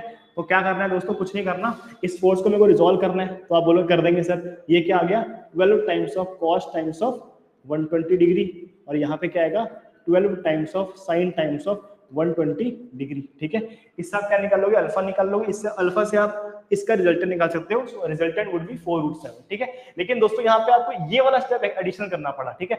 So why to proceed with this step, ठीक है, जब आपको रिजल्टेंट ही निकालना है ना, पेपर में ये तो इंपॉर्टेंट नहीं है कि पैरेललोग्राम लॉ से करो ट्रायंगल लॉ से करो, पेपर में तो बस उनको रिजल्टेंट निकालना है, ठीक है। So always go with the parallelogram law, ठीक है, फर्स्ट, उससे नहीं हो फिर ट्रायंगल लॉ की तरफ हमें जाना चाहिए। But what are the similarities in parallelogram law और ट्रायंगल लॉ, दोनों लॉ में सिमिलैरिटी क्या है कि दोनों में ही दो फोर्स बॉडी पे एक्ट करेगी। In the parallelogram law we have 2 force, in the triangle law we have 2 force, ठीक है। In the parallelogram law the resultant is represented by the diagonal of the parallelogram, in the triangle law the resultant is represented by the closing side of the triangle in the opposite direction, ठीक है। सो ये चीजें हैं जो आपको ध्यान रखनी है दोस्तों, ठीक है। अब एक बार आप कुछ चीजें लिख लो, ठीक है, ये फिगर बना लो अगर आपको लगता है तो, और ये स्टेटमेंट लिख लो, ठीक है। सो स्टेटमेंट बहुत ही सिंपल कह रहा है दोस्तों कि मेरे पास कितनी फोर्स है, 2 फोर्सेस हैं, ठीक है। So if you are having 2 forces, ठीक है, अगर आपके पास कितनी है, 2 फोर्सेस हैं जो किसी ना किसी बॉडी पे लग रही हैं, ठीक है, इस तरह से लग रही है कि वो रिप्रेजेंट कर रही है क्या, 2 sides of a triangle, ठीक है, that are representing 2 sides of a triangle, then the resultant is represented by the third side, ठीक है, in the opposite direction, ठीक है। So the resultant is represented by the closing side or the third side of a triangle in the opposite direction, ठीक है। So that जो है इसकी statement है, एक बार इसका स्क्रीनशॉट ले लो यार अगर आपको लगता है तो, ठीक है। You can take this screenshot now, ठीक है। So that is the statement जो आपको पता होनी चाहिए, ठीक है। और इस स्टेटमेंट के बाद, ठीक है, आप इस तरह ये वो सारी चीजें लिख लेना जो मैंने आपको बताई, ठीक है। उसके बाद आप सेम ही क्वेश्चन लिख लेना जो मैंने आपको लिखवाया कि सर ये वाला क्वेश्चन, कि अगर मेरे पास ट्रायंगल लॉ भी है और मेरे पास पैरेललोग्राम लॉ भी है तो मुझे कौन सा लॉ है जो आसान पड़ता है, ठीक है। तो आप इस वाले क्वेश्चन को सेम पैरेललोग्राम लॉ से करना और सेम इसी वाले क्वेश्चन को ट्रायंगल लॉ से करना, ठीक है। और लिखना here we have to calculate the direction of resultant first to evaluate the value of resultant, ठीक है। तो इसको आप ऐसे फ्रेम कर सकते हो, ठीक है। बढ़िया, लिखना है अगर आपको तो लिख सकते हो यार, ठीक है, यू हैव द टाइम, है ना। अगर आपको स्क्रीनशॉट लेना है तो आप स्क्रीनशॉट ले सकते हो, ठीक है, ताकि आप इसको बाद में लिख सको, ठीक है। मैं थोड़ा बहुत समय दे रहा हूँ आप लोगों को, जो भी आप लोगों को लिखना है लिख सकते हो। ठीक है यार, बढ़िया, ये चीज क्लियर है तो एक बार थम्स अप कर दो यार सारे सारे विद्यार्थी यार, ठीक है, श्रेयान, दर्शन, ठीक है, क्या हो क्या है, क्या हिसाब है भाई, ठीक है, बढ़िया है, सबका थम्स अप आ ही रहा है ना। कुछ भी दिक्कत लगे तो पूछना यार, ठीक है। ऐसे आप सभी क्वेश्चन को ट्रायंगल लॉ से भी कर सकते हो, पैरेलल लॉ से भी कर सकते हो, ठीक है। So whenever you are trying to go to calculate the value of resultant, parallel law से पहले कर दो, फिर उसको ट्रायंगल लॉ से करो, ठीक है। दोनों से ही आपका आंसर आएगा, बस ट्रायंगल लॉ में आपको अल्फा पहले निकालना पड़ेगा, ठीक है, क्योंकि अल्फा ही मेन चीज है जो आपको निकालनी है, ठीक है, बढ़िया। देखो यार ध्यान से,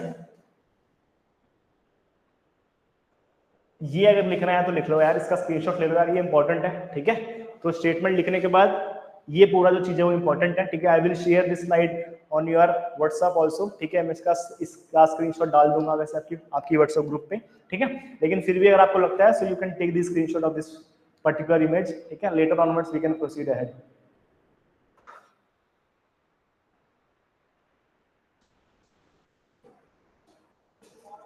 ठीक है। So that is important slide for triangle law. अब कोई बोले कि सर मैं शॉर्ट नोट बना रहा हूँ, तो उसको क्या क्या ध्यान रखना है, उसको स्टेटमेंट की बस उसको स्टेटमेंट को 2 वर्ड में कंक्लूड करना है कि ट्रायंगल लॉ है, रिजल्टेंट किसे रिप्रेजेंट होगा, थर्ड साइड या फिर क्लोजिंग साइड से, एंड अपोजिट डायरेक्शन, बस, और कुछ ध्यान नहीं रखना, ठीक है। उसके बाद कॉन्करेंट फोर्सेज है, कोऑपरेटिव फोर्सेज, तो पूरी की पूरी स्टेटमेंट से ये आएगा।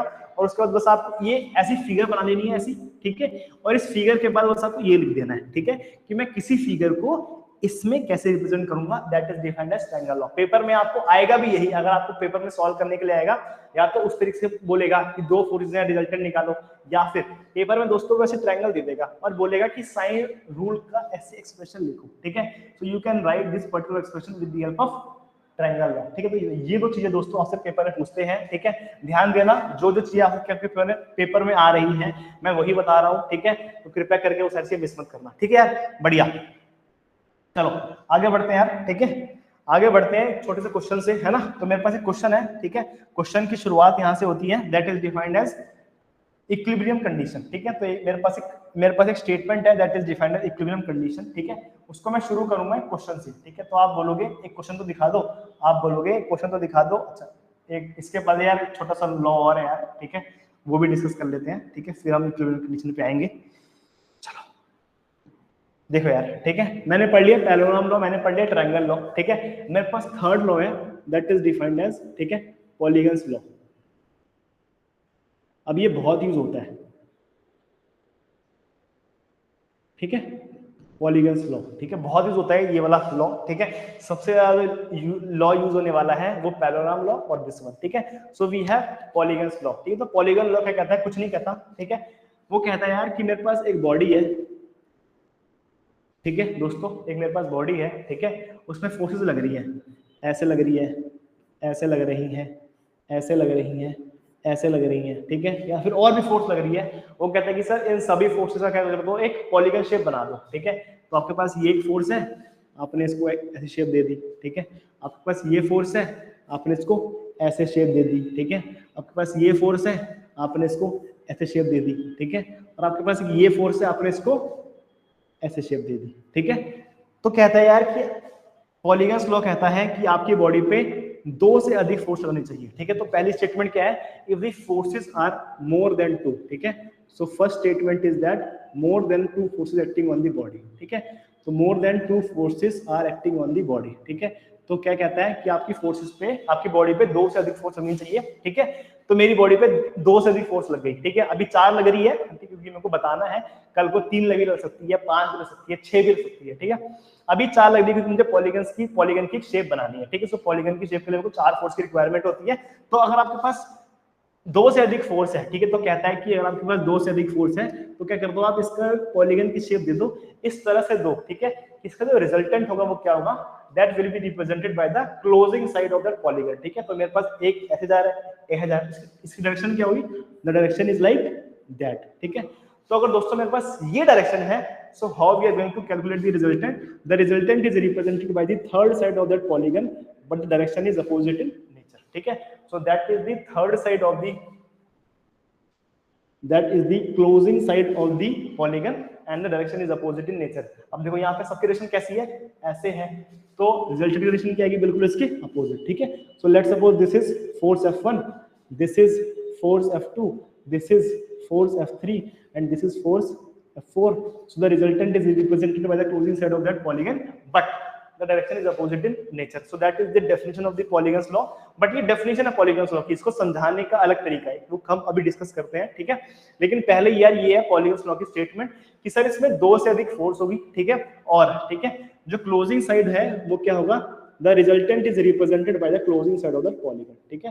तो क्या ध्यान रखना है आपको कि जो आपका रिजल्टेंट है वो कैसे रिप्रेजेंट होता है, resultant is defined as the closing side of polygon, ठीक है। So that is defined as the closing side, ठीक है, of polygon in the opposite direction, ठीक है। So closing side of the polygon in opposite, ठीक है, direction.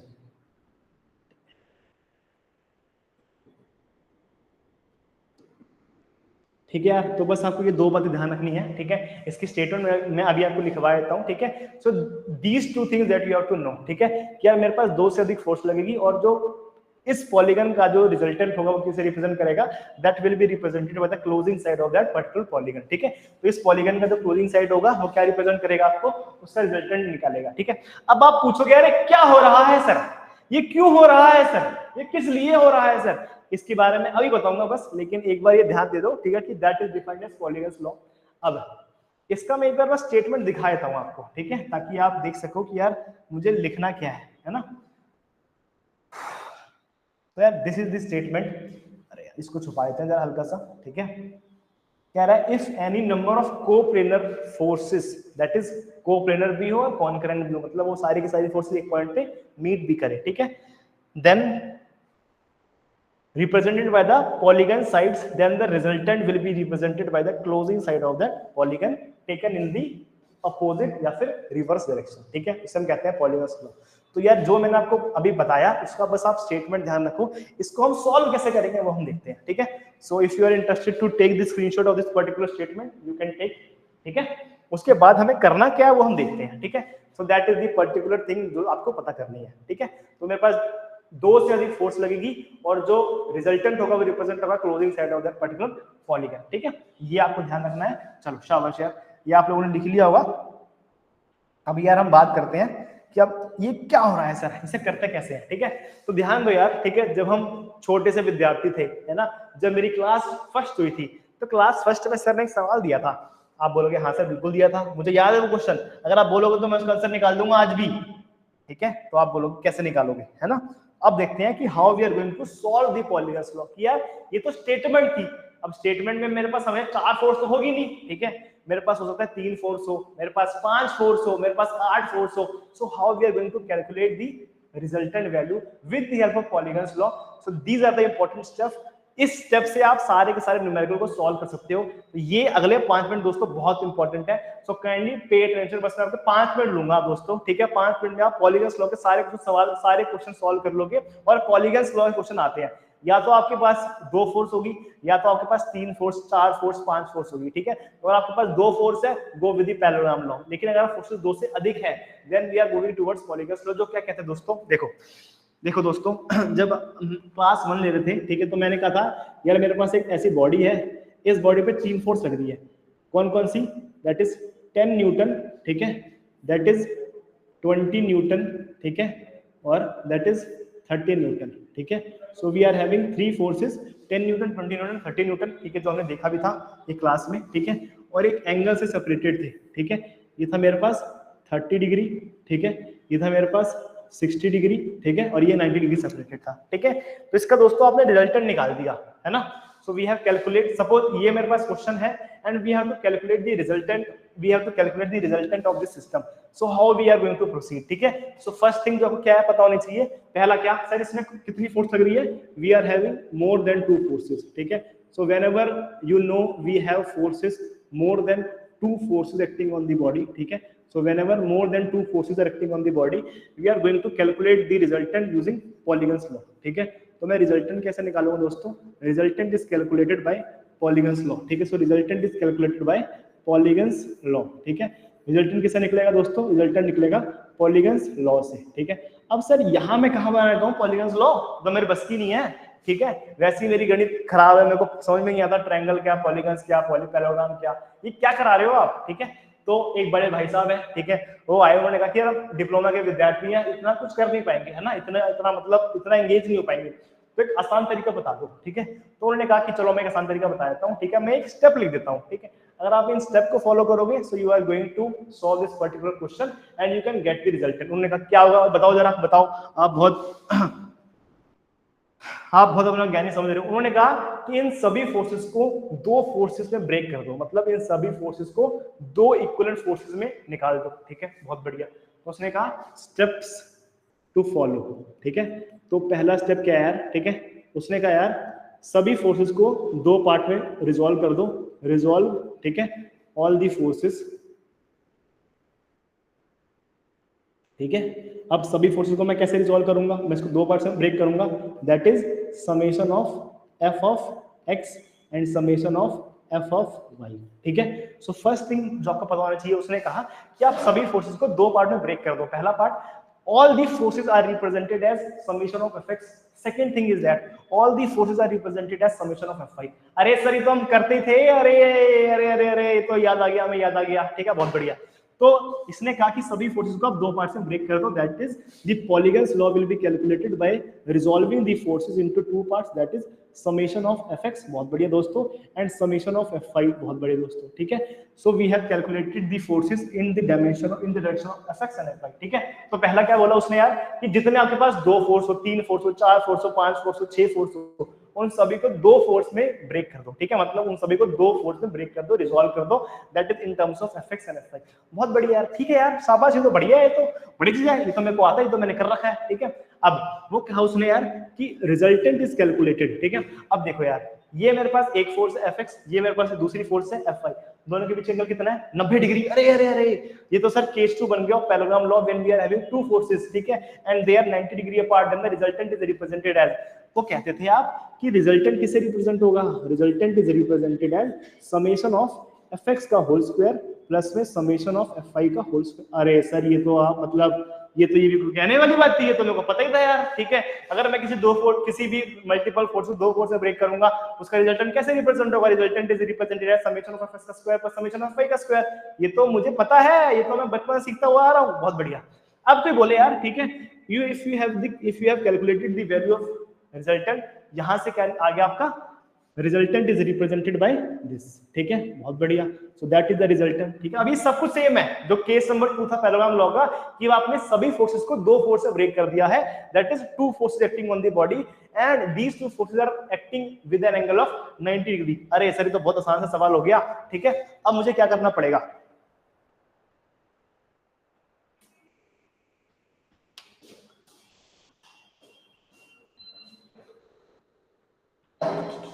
ठीक है। अब सर मेरे पास रिजल्टेंट आ गया, resultant will be represented as summation of x का square plus summation of y का स्क्वायर। अब सर कोई बोले कि यार मुझे क्या निकालना है, डायरेक्शन निकालनी है। सो डायरेक्शन तो सर बड़ा आसान है, tan अल्फा क्या होगा, so tan alpha is defined as vertical component of force upon में horizontal component of the force, ठीक है। So tan alpha is defined as vertical component of the force upon में horizontal component of the forces, ठीक है। क्या तीनों step clear है, एक बार कमेंट करेंगे यार यस और नो, ठीक है।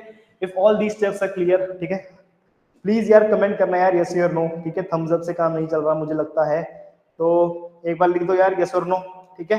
भाईचारा on the top, if this is clear यार, ठीक है, मार्क करो यार यस और नो, ठीक है। यहाँ तक रिपीट कर दो एक बार, कुछ शान कुछ पूछना है सर इसको रिपीट कर दो एक बार, इसको रिपीट कर दोबारा दो, बता दो। ठीक है मैं करता हूँ, ठीक है शान, बहुत बढ़िया, ठीक है, बहुत बढ़िया, बहुत विद्यार्थियों को जवाब आ गया, ठीक है, शाबाश।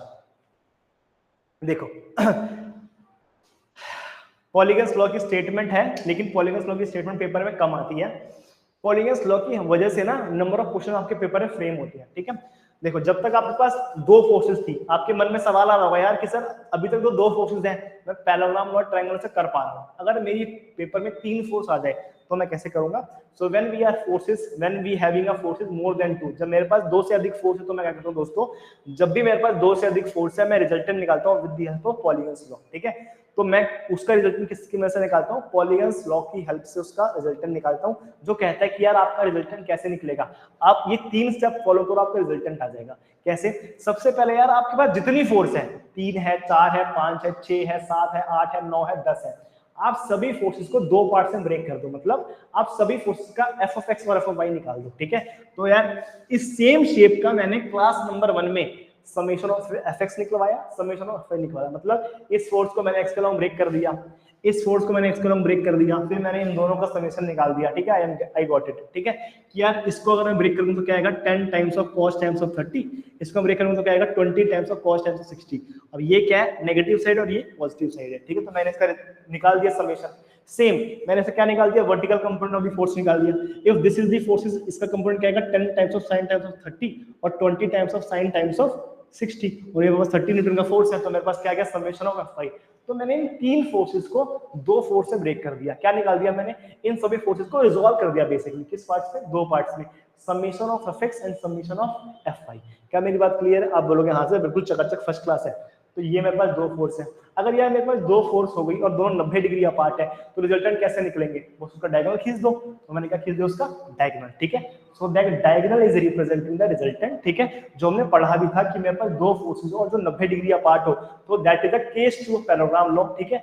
तब आपका जो रिजल्टेंट निकलता है कैसे निकलता है, resultant is defined as F X का स्क्वायर प्लस एफ वाई का स्क्वायर का अंडर रूट, ठीक है। और आपका क्या निकल जाएगा, डायरेक्शन में निकल जाएगा, दैट इज ये अगर मेरे पास क्या है दोस्तों अल्फा, ठीक है। तो अल्फा इज डिफाइंड एज, ठीक है, 10 times of alpha is equal to vertical component. Sir यहाँ पे वर्टिकल कंपोनेंट क्या है, समेशन ऑफ एफ वाई।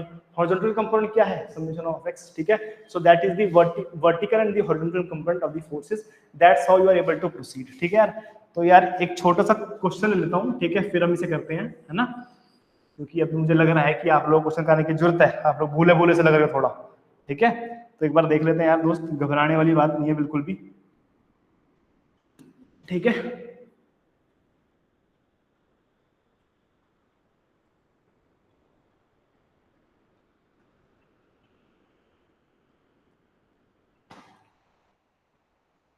ठीक है यार, इसको यार इसका अगर फोटो शोटो लेना है तो ले लो, ठीक है।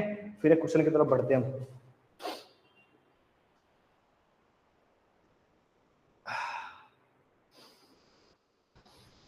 बढ़िया, चलो ठीक है यार, आई होप यार क्लियर ही होगा, ठीक है। ठीक है यार शान, क्लियर है यार यहाँ तक, ठीक है बढ़िया, ठीक है। तो एक बार क्वेश्चन देख लेते हैं ताकि आपको चीजें क्लियर हो जाए, है ना। बहुत ही आसान चीज है यार, कुछ ऐसा मुश्किल नहीं है। देखो एक बार ध्यान से, ठीक है। मान लो यार आपके पास क्या है, ठीक है, ये कार्टेशियन कोऑर्डिनेट है दोस्तों, ठीक है। इस कार्टेशियन कोऑर्डिनेट में दो फोर्स लग रही है, एक लग रही है 150 न्यूटन यहाँ पे, एक लग रही है 150 न्यूटन यहाँ पे लग रही है दोस्तों 200 न्यूटन, और यहाँ पे लग रही है 200 न्यूटन। तो कोई पूछे यार दो चीजें, ठीक है, कैलकुलेट द रिजल्टेंट, ठीक है। तो आप पूछे कोई कैलकुलेट करो दोस्तों resultant,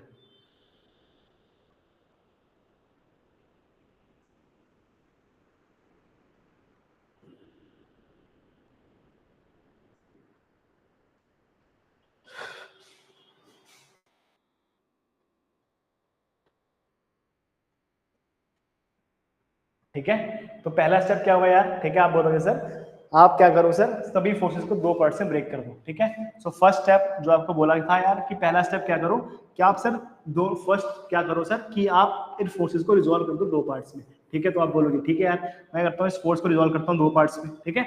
so I am going to with step first, ठीक है, दैट इज रिजॉल्व फोर्सेस, ठीक है। तो आपने क्या किया, फोर्सेस को दो पार्ट से ब्रेक कर दिया, किसमें, that is summation of F X and summation of F Y, ठीक है। तो आप बोलोगे sir what is summation of F X, ठीक है, आप बोलोगे what is summation of F X. तो क्या है यार समेशन ऑफ एफ एक्स, आप बोलोगे सर हॉरिजॉन्टल में एक फोर्स लग रही है जिसे हम कहते हैं प्लस 150, और यहाँ पे इस तरफ लग रही डायरेक्शन क्या है, negative. So what is the, ठीक है। तो आप बोलोगे क्या आएगा, ये प्लस 150 माइनस में 150, क्या है इसका आंसर यार 0, बहुत बढ़िया। अब बोलोगे समेशन ऑफ एफ वाई भी निकालना है मेरे को, तो क्या निकलेगा यार, ठीक है, ये क्या आ गया 200, कहाँ जा रहा है पॉजिटिव एक्सिस की तरफ, तो क्या आ गया प्लस में 200, ये क्या आ रहा है माइनस में 200, क्या आ गया यार इसका रिजल्टेंट 0। क्या ये बात क्लियर है? आप बोलोगे हाँ क्लियर है, ठीक है सर। इसका एफ ऑफ एक्स भी 0 आ रहा है, इसका एफ ऑफ वाई भी 0 आ रहा है। क्या बात है, क्या सुंदर सा क्वेश्चन दिया आपने, ठीक है बहुत बढ़िया। तो उसने कहा यार कि इस पूरे फिगर को ऐसे रिप्रेजेंट कर दो, तो मैंने इस फिगर को रिप्रेजेंट कर दिया ऐसे, that is represented as summation of F X and summation of F Y, ठीक है। So we have calculated the forces into two parts, that is summation of fx and summation of fy। मैंने इसको क्या कर दिया दोस्तों, ऐसे break कर दिया, ठीक है। So that is the break down of this particular. तो इतनी बड़ी फिगर को मैंने ऐसे दो फोर्स में ब्रेक कर दिया, ठीक है। तो पॉलीगॉन्स लॉ कहता है कि आपके पास कितनी बड़ी फिगर क्यों ना हो, आपको इसको दो पार्ट से, दो फोर्स से ब्रेक करना है, दो फोर्स में रिजॉल्व करना है fx और fy, ठीक है। कर दिया सर हमने, तो हमारे बाएं हाथ का खेल था। अब उसने कहा कि यार क्या करो, आप इसका रिजल्टेंट निकाल दो। So resultant is represented by the diagram of that parallelogram having an angle alpha, ठीक है। फिर ये मेरे पास क्या आ गया दोस्तों, रिजल्टेंट आ गया, रिप्रेजेंट करेगा बाय अल्फा से, ठीक है। So you have proceed step number 2। आप स्टेप नंबर 2 की तरफ बढ़े, ठीक है। तो स्टेप नंबर 2 क्या है, resultant is represented as R square is defined as, ठीक है। चलो आर स्क्वायर मत लिखो यार, कंफ्यूजन हो जाती है, आप भूल जाते हो, ठीक है। आप ऐसे लिखो, ठीक है। Resultant is defined as summation of, ठीक है, एफ एक्स का होल स्क्वायर प्लस में समेशन ऑफ एफ आई का होल स्क्वायर, ठीक है। आपका एफ एक्स कितना है, आप बोलोगे सर 0, बहुत बढ़िया। आपका एफ आई है वो कितना है सर 0, दोनों का स्क्वायर मार दो, रिजल्टेंट क्या आएगा, आप बोलोगे sir resultant is defined as 0, ठीक है। रिजल्टेंट 0 आ गया आपका, ठीक है। और अगर आपका रिजल्टेंट भी 0 है, ठीक है, और आपका ये भी है, तो आपका एंगल क्या आएगा, इन्फिनिटी, ठीक है। तो वो छोड़ दो, तो रिजल्टेंट की वैल्यू क्या गई 0। अब जो मैंने खत्म करा, ठीक है, मैंने इस तरह से आप दोस्तों क्या सॉल्व करोगे, this is how you are going to calculate the all the problems of polygons law, ठीक है। तो अभी यार यहाँ पे सारी वैल्यू मैंने सेम ले ली, क्योंकि मुझे चीज करानी है कल को। यहाँ पे 150, यहाँ 50, यहाँ 200 और यहाँ 100 भी हो सकता है, ठीक है। तो आपको ऐसे ही करना है, ठीक है। I hope it is clear, ठीक है। अब यार आपको बोले कि यार you have to calculate the alpha, ठीक है। तो अल्फा निकल जाएगा sir, 10 alpha is represented as, क्या होगा सर, वर्टिकल कंपोनेंट का समेशन अपॉन में हॉरिजॉन्टल कंपोनेंट का समेशन, ठीक है। So summation of F I upon में summation of X, that is going to give me the value of alpha, ठीक है। I hope it is clear to everyone. यार ये picture में कुछ भी डाउट ना हो तभी थम्स अप करना, कुछ भी डाउट हो यार तो लिख देना कि सर क्लियर नहीं है, एक बार थम्स अप कर दो यार अगर क्लियर हो तो। यहाँ तक बढ़िया, शाहान, दीपांशु, अभिषेक, बाकी सबको क्लियर नहीं है क्या यार, ठीक है, ठीक है बढ़िया। अभी भी सबका थम्स अप नहीं आया, ध्रुव, दीपांशु, बढ़िया, ठीक है यार, चलो ठीक है यार, ठीक है यार दोस्तों, आई होप क्लियर हो गया होगा। किसी को कुछ भी डाउट है ना, हल्का सा भी तो बोलना है ना। अब देखो ध्यान से, ठीक है, I hope it is clear to everyone, ठीक है। बस आपको 2 क्वेश्चन सॉल्व करने हैं, ठीक है। दिस इज द क्वेश्चन जो आपको सॉल्व करना है यार, इसको सॉल्व कर लेना और इसका एफ एक्स और एफ आई निकाल देना, एफ एक्स की वैल्यू निकालना, एफ आई की वैल्यू निकाल देना, उसका स्क्वायर करके इसका रिजल्टेंट निकाल देना। ये आपके लिए होमवर्क है, ये क्वेश्चन मैंने पहले करा रखा है इसलिए, ठीक है। इसका स्क्वायर मार के इसका स्क्वायर मार के रिजल्टेंट निकाल लेना और इसका अल्फा निकाल देना, ठीक है। नेक्स्ट क्लास में इसकी वैल्यू पूछूंगा कि बताओ रिजल्टेंट क्या आ रहा था और मेरा अल्फा क्या आ रहा था, ठीक है। ये पूछूंगा मैं नेक्स्ट क्लास में, ठीक है दोस्तों। तो ध्यान रखना भाई दोस्तों, ठीक है। मैं पूछूंगा कि बताओ रिजल्टेंट क्या आ रहा है, बताओ अल्फा क्या आ रहा है, ठीक है। तो मैं पूछूंगा आपसे, है ना। तो कृपया करके इस क्वेश्चन को सॉल्व कर लेना। This question is homework to you, कि मेरे पास 10, 20, 30 मिनट के फोर्थ थे, इसको मैंने बिल्कुल पहली क्लास 1 में कराया, क्लास 0 के बाद क्लास 1 में तो सॉल्व करवाया है, ठीक है। इसका रिजल्टेंट क्या आ रहा है, बस मैंने उस समय बोला था कि रिजल्टेंट मैं आपको बाद में बताऊंगा। So this is how you are able to calculate the resultant and that is the direction, ठीक है। तो ये हम नेक्स्ट क्लास में डिस्कस करेंगे, ठीक है। आप बताना इसका आंसर, बढ़िया। उसके बाद यार ये देखा मैंने, ठीक है, we have calculated this particular question, this is the one of the most easiest question to understand polygons law. लेकिन यहाँ पे सर मैंने कुछ चीजें देखी, क्या देखी कि सर जब भी मेरा रिजल्टेंट 0 आएगा उसे मैं चीजी कहता हूँ, ठीक है, चिज्जी कहता हूँ, चिज्जी। जब आप लोग बचपन में थे तो चिज्जी खाया करते थे, ठीक है। तो आपकी लड़ाई हो गई, है ना, आप चिज्जी लेने गए, आपको देखा यार कि इस लड़के के पास बहुत पैसा है, छीन लो पैसा, छीन लो, ठीक है। तो पैसा छीन रहे थे, लेकिन आप थोड़े शक्तिशाली व्यक्ति, आपने लड़ाई कर ली, है ना, कि भाई पैसे क्या छीन ले, इसकी इतनी हिम्मत, ठीक है। तो क्या हुआ यार, इस पर्टिकुलर बॉडी पे फोर्स लगी, एक ऐसे, मतलब भाई जब लड़ाई हो रही है तो कहीं से भी पड़ सकते हैं चाटे, घूसे, लात, ठीक है। यहाँ से फोर्स लगी, यहाँ से फोर्स लगी, यहाँ से फोर्स लगी, यहाँ से फोर्स लगी, यहाँ से फोर्स लगी, यहाँ से आपको, ठीक है, हर तरफ से भाई अब पिटाई हो गई अच्छे से, ठीक है। लेकिन आप भी भाई हर तरफ से डिफेंड कर रहे हो और पीट रहे हो सामने वाले बंदे को, ठीक है। तो यहाँ पे क्या है, इस बॉडी पे मल्टीपल फोर्स लग रहे हैं, ठीक है। लेकिन मैं कहूँ इन सभी फोर्सेस के लगने के बाद भी बॉडी में कोई मोशन ही नहीं हुआ, बॉडी कहीं मूव ही नहीं करी, बॉडी अपनी जगह पे थी, अपनी जगह पे ही रह गई, ठीक है। अब what is the meaning of force, ठीक है। आपने कहा था सर, शुरू में कहा था कि फोर्स क्या करता है, बॉडी का स्टेट चेंज कर देता है। अगर मेरी बॉडी रेस्ट में तो मोशन में ले आती है, मोशन में तो रेस्ट में ले आती है। लेकिन यार अगर मेरी बॉडी पहले से रेस्ट में थी, after the application of the force still body is in the rest, और बॉडी ने सेम मोशन को कंटिन्यू करा, ठीक है। If the body is in rest, body remains in the rest condition, if the body is in motion, body remains in the motion.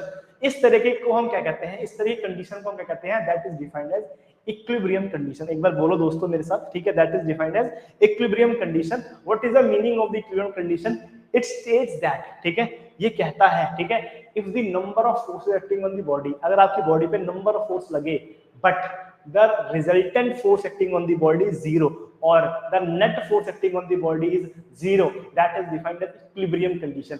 What is the meaning of equilibrium, equilibrium का मतलब क्या है कि यार मैं कहीं जा नहीं रहा, ठीक है, मैं इस तरफ भी बैलेंस हूं, मैं इस तरफ भी बैलेंस हूं, मेरी बॉडी बैलेंस है। Under the application of force, मेरा जो सिस्टम है, फोर्स के लगने के बाद भी मेरा जो सिस्टम है वो क्या है, स्टेबल है, ठीक है। So that is defined as equilibrium condition, ठीक है। पेपर में पूछता है, ठीक है, कि what are the 3 equilibrium condition that is required, ठीक है।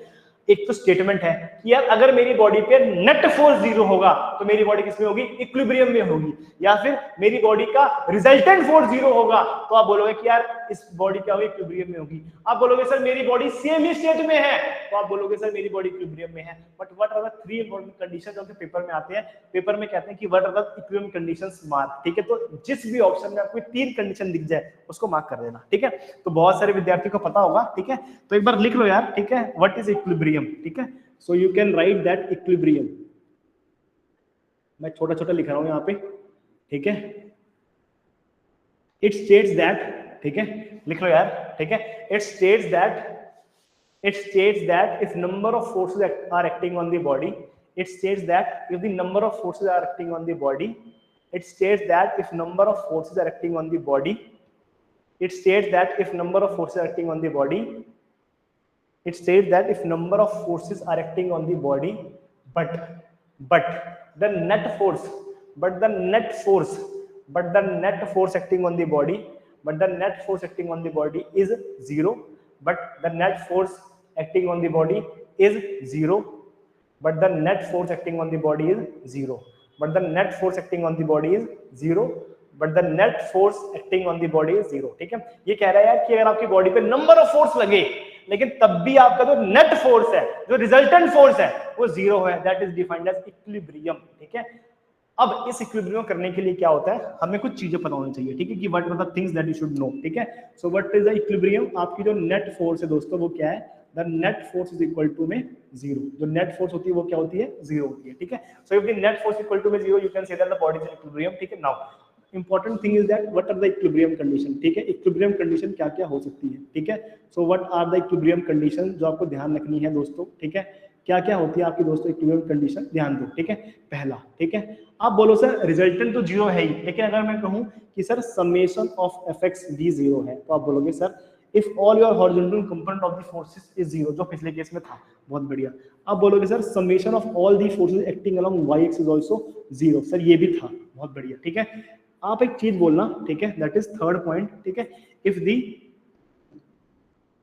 ठीक है, if the net movement acting on the body is zero, ठीक है, so that is defined as equilibrium condition. तो जिस भी ऑप्शन में आपको तीनों कंडीशन दिख जाए उससे आप कहोगे कि that 3 conditions are fulfilled, the body is in equilibrium. अब आप बोलोगे सर मैंने ये दोनों चीजें देख ली, summation of F X equal to में zero, summation of F equal to में जीरो, यार ये तो देखने को मिली ही नहीं, ये तो आप कर रहे हो हमारे साथ, है ना। तो इसे हम कहते हैं the algebraic sum of all the movement acting at a point is zero, ठीक है। तो मैं लिख देता हूं, ठीक है, दैट इज पॉइंट नंबर 3, ये क्योंकि आपको पता नहीं, द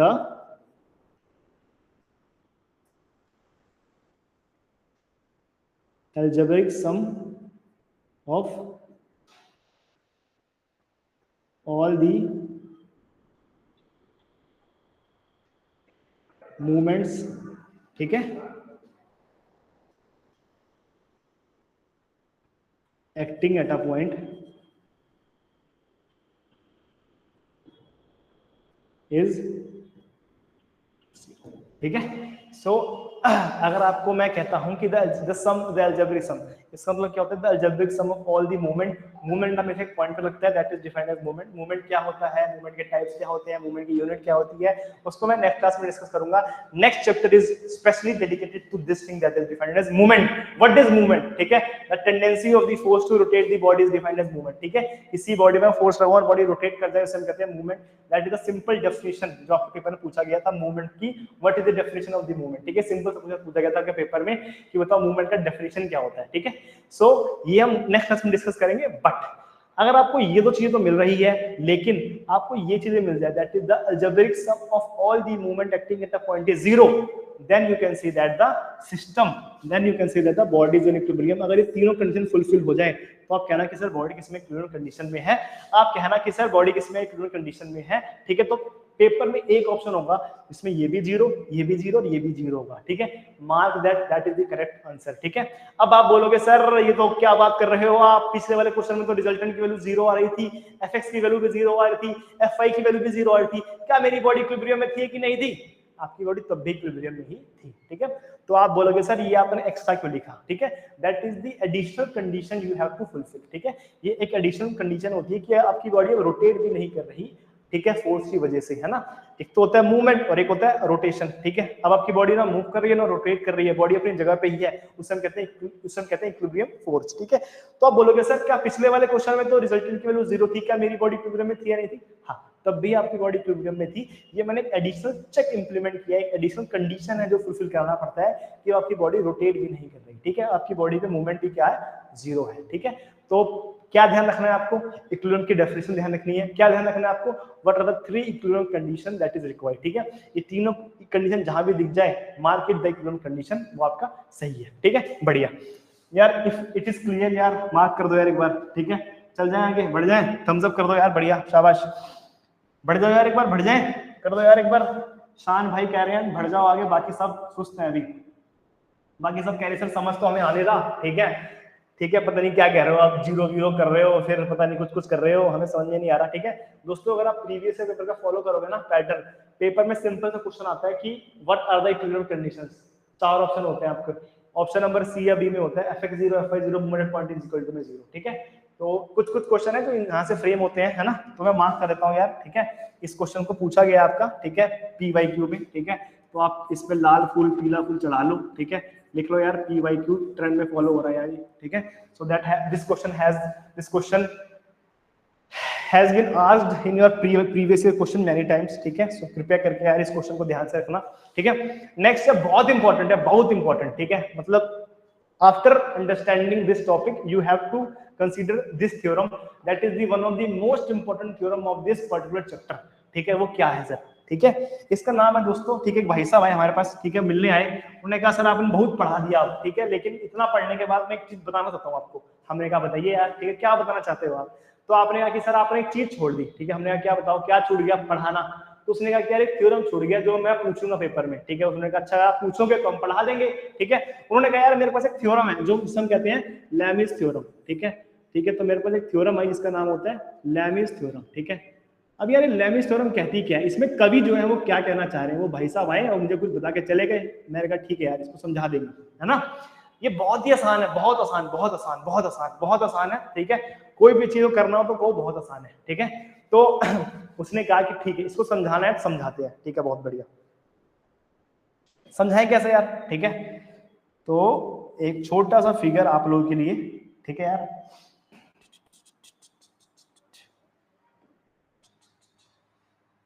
ठीक है यार, ये एक छोटा सा बेचारा बच्चा है, ठीक है, तुम्हारे घर पे आ गया भाई, घर पे आ गया। अब क्या करे बेचारा, घर पे आ ही गया है तो कुछ भगा सकते हैं नहीं, ठीक है, घर पे आ गया बेचारा। इस क्वेश्चन को मत देखना यार, ठीक है, इस क्वेश्चन को मत देखना, सिर्फ इस फिगर को देखना, ठीक है दोस्तों, ठीक है। इस बेचारे बच्चे को देखो, कितना मासूम सा बच्चा है, ठीक है, मत खेलने आया आप लोगों के पास, लेकिन आपका पेपर है, ठीक है, आप चाहते नहीं कि मैं इसे खिलाऊं क्योंकि मेरा पेपर है ना। तो ये बेचारा बच्चा क्या है, टायर पे बैठ गया मस्त आराम से, ठीक है, और कह रहा है कि यार अब मैं क्या करूंगा, इस पे फोर्स लगाऊंगा और क्या करूंगा, इसको मूव कराऊंगा, ऐसे टू एंड फ्रो मोशन कराऊंगा, ठीक है। तो बढ़िया यार, ठीक है, तो आपने क्या किया, टू एंड फ्रो इसका मोशन कराया, बढ़िया, ठीक है। तो मस्त आराम से झूल रहा है, ठीक है, मस्त झूल रहा है, मस्त झूल रहा है, मस्त झूल रहा है, ठीक है। So that is the normal condition, है ना। तो इस बॉडी पे 3 तरह की फोर्स लगती है, क्या क्या सर? इस बॉडी में इस धागे को पकड़ रखा है, यहाँ पे टेंशन लगती है, इसने यहाँ पकड़ रखा है तो यहाँ टेंशन लगती है, और इस बेचारे का कुछ ना कुछ तो वजन हो गई ना, बेचारा छोटा सा बच्चा है ना, तो बच्चे को भी तो कुछ ना कुछ वजन होता ही है। So that is the weight acting on the body, that is defined as mg, ठीक है। तो अगर मैं इस छोटे से मॉडल को रिप्रेजेंट करूं तो इसको मैं ऐसे रिप्रेजेंट करता हूं, दैट इज डिफाइंड एज दो टेंशन जो यहाँ लग रहे हैं और एक मेरे पास क्या है, वेट ऑफ द बॉडी के जो नीचे की तरफ लग रहा है, ठीक है। Weight what is the definition of the weight, ठीक है, weight is always concentrated towards the center of the earth, ठीक है, और weight is defined as the actual quantity present, ठीक है, of the body, ठीक है, जो भी actual quantity है उसे हम कहते हैं weight आपकी बॉडी में, है ना। तो अब यहाँ पे मेरे पास क्या है, ये सिस्टम है ना। अब क्या है यार, अभी तो क्या है, ये मस्त आराम से घूम रहा है, बढ़िया आराम से, क्या है, अब फोर्स लगा रहा है, आगे की तरफ जा रहा है, फोर्स लगा रहा है, पीछे की तरफ आ रहा है, ठीक है। बट अब दोस्तों क्या चाहते हो आप, चाहते हो यार कि यार ये बच्चा तो इतना खुश है ना, आप कुछ ऐसा करो कि ये बच्चा फोर्स लगाए लेकिन ये बॉडी मूव ही ना करे, ठीक है। तो आप क्या करोगे, है ना, कुछ ना कुछ ऐसा अरेंजमेंट लगाओ सर कि ये बॉडी फोर्स तो लगाए लेकिन अपनी जगह पे ही रहे, मूव ना करे, ठीक है। So what is the important thing you have to do, ठीक है, मतलब बॉडी पे फोर्स तो लग रही है लेकिन बॉडी अभी भी किसमें है, अपनी एक्चुअल स्टेट, ओरिजिनल स्टेट में ही है। इसे हम कहते हैं कि if number of forces acting on the body but still the resultant force is zero, मतलब अगर मेरे को इस सिस्टम पे जीरो फोर्स, जीरो रिजल्टेंट करना है तो मुझे क्या करना पड़ेगा, उसको बताता है लेमिस थ्योरम, ठीक है। अब देखते हैं क्या कहता है वो, ठीक है। देखो वो कहता है यार कि मेरे पास क्या एक बढ़िया सी बॉडी है, ठीक है, आपका छोटा सा भाई है खेलने, ठीक है, उस पर अगर आप उसकी बॉडी पे आपको करना है, ठीक है, उसकी बॉडी पे 3 फोर्स लग रहे हैं, कितने फोर्स लग रहे हैं, 3 फोर्स, ठीक है। 3 फोर्स इस तरह से लग रहे हैं कि उस बॉडी पे जो लगने वाला जो नेट फोर्स है, जो रिजल्टेंट फोर्स, उसकी वैल्यू क्या है, 0, ठीक है। So that is defined as the Lami's theorem, जो कहता है कि आपकी बॉडी पे 3 कोप्लेनर कॉन्करेंट फोर्स लग रहे हैं, वो इस तरह से लग रहे हैं दोस्तों कि आपकी बॉडी पे लगने वाला जो नेट फोर्स है वो क्या है, 0, ठीक है। So Lami's theorem states that if 3 coplanar concurrent forces acting on the body, ठीक है, कितने, ठीक है, 3 कोप्लेनर, ठीक है। So if we are having 3 coplanar, ठीक है, कॉन्करेंट फोर्सेस, ठीक है, so if we are having 3 coplanar concurrent forces are acting on the body and the body is in equilibrium, ठीक है। तो पहली चीज क्या है यार कि आपकी बॉडी पे 3 कोप्लेनर कॉन्करेंट फोर्सेस लग रहे हैं in such a way that the body is in equilibrium, ठीक है। बॉडी किसमें दोस्तों, आपकी इक्विलिब्रियम में, ये इंपॉर्टेंट है यार, ठीक है, कि आपकी फोर्स इस तरह से लग रही है कि आपकी बॉडी किसमें है, इक्विलिब्रियम में है।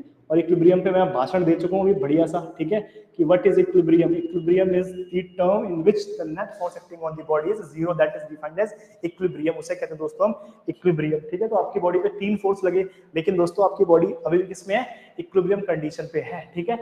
तो मैं क्या कहूंगा, तो अगर मैं कहता हूँ लेमिस थ्योरम, मतलब ये 2 बातें आपको पता है, कितनी फोर्स होगी, आपके पास 3 कोप्लेनर कॉन्करेंट फोर्सेस होंगे, ठीक है, और सारी फोर्स इस तरह से लगेंगी कि उनका जो रिजल्टेंट है वो क्या है दोस्तों, 0, बढ़िया। अगर ये है, ठीक है, तो मैं कह सकता हूं, ठीक है, if this is the condition I can say that, ठीक है, कि मेरे पास 3 फोर्स हैं, कौन कौन सी है सर, ये मेरे पास F1, ये मेरे पास F2 और ये मेरे पास F3, ठीक है। F1 के सामने एंगल बन रहा है दैट इज अल्फा, F2 के सामने एंगल बन रहा है दैट इज बीटा, और F3 के सामने एंगल बन रहा है गामा, ठीक है। अगर ये दोनों चीजें क्लियर है तो मैं कह सकता हूं with the help of these 2 condition we can say that, ठीक है, जो मैंने अभी कहा था कि मेरे सामने वाली खिड़की में एक एंगल रहता है, ठीक है, तो मेरे सामने एक फोर्स है दैट इज डिफाइंड एज, अब मैं यहाँ पे साइन रूल लगाऊंगा, that is using sine rule, ठीक है। तो we are using sine rule, तो यहाँ पे क्या करूंगा दोस्तों, साइन रूल का इस्तेमाल करूंगा, ठीक है दोस्तों, जो कहता है कि मेरे सामने वाले खिड़की में अभी मेरे पास फोर्स है F1, इसके सामने कौन सा एंगल है, आप बोलोगे सर फोर्स F1 के सामने कौन सा एंगल है, इन दोनों को पता ही नहीं चल रहा, ठीक है। तो अब क्या करो, ठीक है, फोर्स, जिस फोर्स के अलावा आपको चीजें निकालनी है इसको छुपा दो, ठीक है, बढ़िया। जैसे ही आपने इसको छुपाया आपके पास बची हुई कौन सी 2 फोर्स बची, एक बची दोस्तों F2 और एक बची F3, तो बताओ F2 और F3 के बीच में कौन सा एंगल है, आप बोलोगे F2 और F3 के बीच में एंगल है that is defined as alpha, क्या मेरी बात क्लियर है, आप बोलोगे हाँ। So F1 is proportional to sine times of alpha, ठीक है, so F1 is proportional to sine times of alpha, बहुत बढ़िया, शाबाश, ये बराबर है किसके, अब आ गया मेरे पास F2, ठीक है, तो यार ये आप कलर चेंज कर लो, है ना, ये आ गया दोस्तों मेरे पास F2, तो F2 प्रोपोर्शनल होगा मेरे सामने वाले एंगल के, अब देखो ये मेरे पास फोर्स है F2, इस फोर्स के सामने कौन सा है हम लोग को पता नहीं क्या है, ठीक है, तो आप इस फोर्स को छुपा दो, ठीक है। जैसे आप इसको छुपाओगे कौन कौन सी दो फोर्स बची, एक बची F1 और एक बची F3, इसके सामने कौन सा एंगल, आप बोलोगे सर F1 F3 के बीच में बीटा एंगल है, ठीक है। So F2 is proportional to sine times of beta. क्या बात, बहुत बढ़िया, ठीक है। इसके बाद दोस्तों मेरे पास लास्ट एंगल है that is defined as alpha. अब सर मुझे अब भी पता नहीं चल रहा है F3 के सामने कौन सा एंगल है, कुछ मत करो यार, F3 को छुपा दो, मैंने इसको छुपा दिया। मेरे पास कौन सी दो फोर्स बची, we have these two forces F1 F2। F1 F2 के बीच में कौन सा एंगल है, आप बोलोगे गामा इज देयर, ठीक है। So it is proportional to, ठीक है, it is proportional to F3 is proportional to sin times of gamma, ठीक है। ये चीज क्लियर है भाई दोस्तों, एक बार थम्स अप में कर दो, इस पे लाल फूल, नीला फूल, हरा फूल, सफेद फूल सब चढ़ा दो, ठीक है। लाल फूल, नीला फूल, मैकेनिक्स इज ब्यूटीफुल, है ना, ठीक है भाई, कर दो यार एक बार चेक करो यार कि लैमिस थ्योरम में यार कुछ पूछना आपको इस स्लाइड से, if you have anything to ask, इसमें कुछ पूछना है यार तो पूछो यार। अगर इतना क्लियर है तो एक क्वेश्चन कर लेते हैं हल्का सा, ठीक है।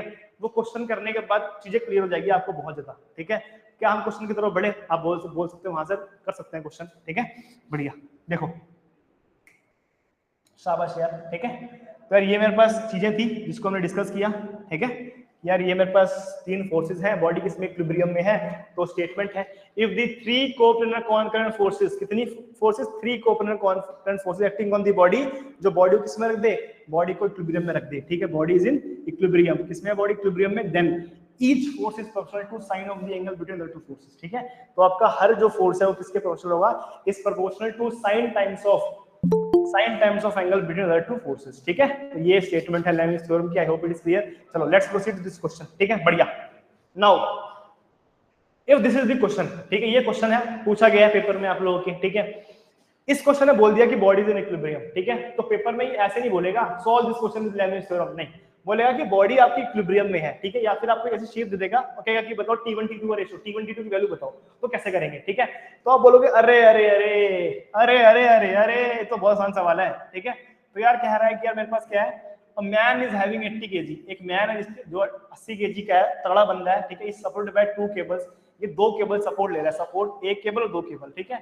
Find the ratio of T1 and T2, ठीक है। तो क्या कह रहा है, बढ़िया यार देखो, एक मेरे पास केबल एक है T1 और एक है मेरे पास केबल 2 है, ठीक है। ये दोनों, ये क्या कर रहा है, दोनों केबल सपोर्ट ले रहा है, ठीक है। सो केबल इज सपोर्टेड बाय, ठीक है, ये क्या है आपका mg, ठीक है, बहुत बढ़िया। ये कह रहा है sir that is the tension T1 and that is the tension T2, ठीक है। So this weight is carried by, this weight is supported by two cables that is having a tension, ठीक है। अब आप बोलोगे सर ये tension क्या है यार, वैसे इतना टेंशन दे दिया आप लोगों ने पढ़ा के, टेंशन क्या, ठीक है। So what is the meaning of tension, ठीक है। So whenever you are holding any object, ठीक है, जब भी आप किसी ऑब्जेक्ट को होल्ड करते हो, कैरी करते हो, तो आपकी ऑब्जेक्ट को जिससे आपने उसको होल्ड किया है उस पर एक फोर्स लगती है, ठीक है। So the meaning of tension is that force acting on the object, ठीक है, या एक ऐसी फोर्स जो उस ऑब्जेक्ट पे लगे उसे कहते हैं टेंशन, ठीक है। तो मैंने मान लो, ठीक है, आप छत पे हो, ठीक है, और मान लो छत से कूदना चाह रहे हो कि मैं छत से कूद के एक दूसरी छत पे जा रहा हूँ, ठीक है, लेकिन आपका पैर फिसल गया, आपने गिरते गिरते छत का जो है ना मेन जो ग्रिल है वो पकड़ लिया, ठीक है। जैसे आपने ग्रिल पकड़ा क्या होगा, ठीक है, थोड़े समय बाद आपका जो हाथ है वो दर्द करने लग जाएगा, क्यों, आपने एक पर्टिकुलर ऑब्जेक्ट पे फोर्स लगाए रखी बहुत समय तक, ठीक है। So that creates tension on that particular body, ठीक है। तो ये होती है टेंशन की बात, इसको आप फोर्स ही मान के चलो, ठीक है। अब ये कह रहा है सर T1 T2 और ये आपका mg है, इसने कुछ एंगल दे दिया है, ठीक है, क्या दिया है एंगल, ठीक है, ये मेरे पास एंगल है 30 डिग्री, ये मेरे पास एंगल है 60 डिग्री, ठीक है। मैं थोड़ा सॉल्व करता हूँ आप लोगों के लिए, क्योंकि अभी आप थोड़े नए हो, ठीक है, तो मुझे लगता नहीं कि अगर ये 30 तो अल्टरनेट एंगल से ये क्या होगा 30 डिग्री, ये 60 तो ये क्या होगा 60। अगर मैं कहूँ यार कि बॉडी किसमें है, इक्विलिब्रियम में है, ठीक है, if the body is in equilibrium, ठीक है, so can you find the ratio of T1 is to T2, क्या आप T1 is to T2 का रेशियो निकाल सकते हो दोस्तों। If the body is in equilibrium, can you find out the ratio of T1 is to T2, ठीक है। जब भी तीन फोर्स दिख जाए और बॉडी इक्विलिब्रियम में तो क्या लगाना है, लैमिस थ्योरम, ठीक है, परफेक्ट, नॉच, बिल्कुल क्लियर है, करना ही ऐसे, ठीक है। अब करें कैसे इसको, ठीक है, चलो चारों ऑप्शन में क्या होगा बता दो, ABCD ट्राई करो यार एक बार, ठीक है, बहुत ही आसान सवाल है ना, बहुत ही आसान है ना। लेकिन ट्राई करो एक बार, मुझे पता है आप लोग गलत करोगे, है ना, लेकिन फिर भी ट्राई करो यार। एक दो विद्यार्थी हैं जो सही करेंगे इसका आंसर, ठीक है। क्या हुआ यार, ए बी सी डी। अब कुछ बच्चे हैं जो ऑप्शन, जो फिगर देख के बता देंगे सर इसका ऑप्शन तो सी है, 1:1 है, होते हैं कुछ विद्यार्थी।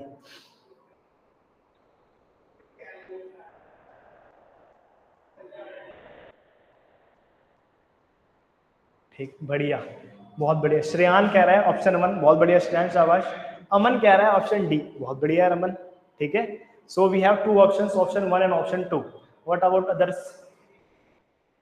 ठीक है यार, देखो जवाब दो यार, कुछ भी जवाब आए आपका, ठीक है, ट्राई करो सॉल्व करने का, try to solve this question यार। चलो बढ़िया, ठीक है, 2 विद्यार्थियों ने जवाब दे दिया। अब हम देखते हैं कि यार वो जवाब ठीक है कि नहीं, है ना, बस हमें ये देखना है। तो यार हम प्रोसीड करते हैं, ठीक है। तो कुछ विद्यार्थी हैं जो इस क्वेश्चन को 2 तरीके से करते हैं, ठीक है। आई होप यार इस क्वेश्चन को सबने देख लिया है, मैं इसको हटा रहा हूँ, मुझे एक पूरी बड़ी स्लाइड चाहिए इसको कराने के लिए, ठीक है।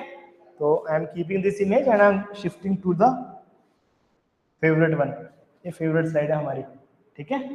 तो कह क्या रहा है कवि जो है वो, क्या कह रहे हैं दोस्तों, ध्यान सुनो, ठीक है। 80 किलो का बंदा है, उसको सपोर्ट कर रहे हैं 2 टेंशन से, सो that is the mg acting on the body, ठीक है। That is the tension, that is T1, that is T2, ठीक है दोस्तों। अब बताना एक बार सही से यार, ठीक है। ये वाला एंगल कितना था, आप बोलोगे that is the 30 degree angle, और ये वाला एंगल कितना था, 60 डिग्री का एंगल, ठीक है। क्या क्लियर है, एक बार चेक करो यार, ठीक है, क्या क्लियर है, ये था एंगल, कोई भी कंफर्म कर दो, ठीक है, बढ़िया यार, तुम थोड़ा समय लगाए थे कंफर्म करने में, है ना, एक 30 और 60, बढ़िया, ठीक है। So this is 13, that is 60, शाबाश यार, है ना। अब मैं कहूँ यार कि मुझे क्या करना है, बॉडी किस में है, आप बोलोगे सर बॉडी किस में है, इक्विलिब्रियम में। बॉडी इक्विलिब्रियम में तो क्या लगाऊंगा मैं, साइन रूल लगा दूंगा, ठीक है, मैं यूज करूंगा लैमिस थ्योरम का, ठीक है। तो मैं यहाँ पे लैमिस थ्योरम लगाता हूँ, ठीक है। तो with the help of Lami's theorem आप बोलोगे कि केस 1 है जो कुछ विद्यार्थियों ने करा, ठीक है, बहुत बढ़िया, ठीक है। With the help of Lami's theorem, ठीक है, मैं यूज करूंगा किसका, लैमिस थ्योरम का, ठीक है। तो लैमिस थ्योरम क्या कहता है यार दोस्तों, देखो वो कहता है कि फोर्स के सामने कौन सा एंगल है वो लिख दो, ठीक है।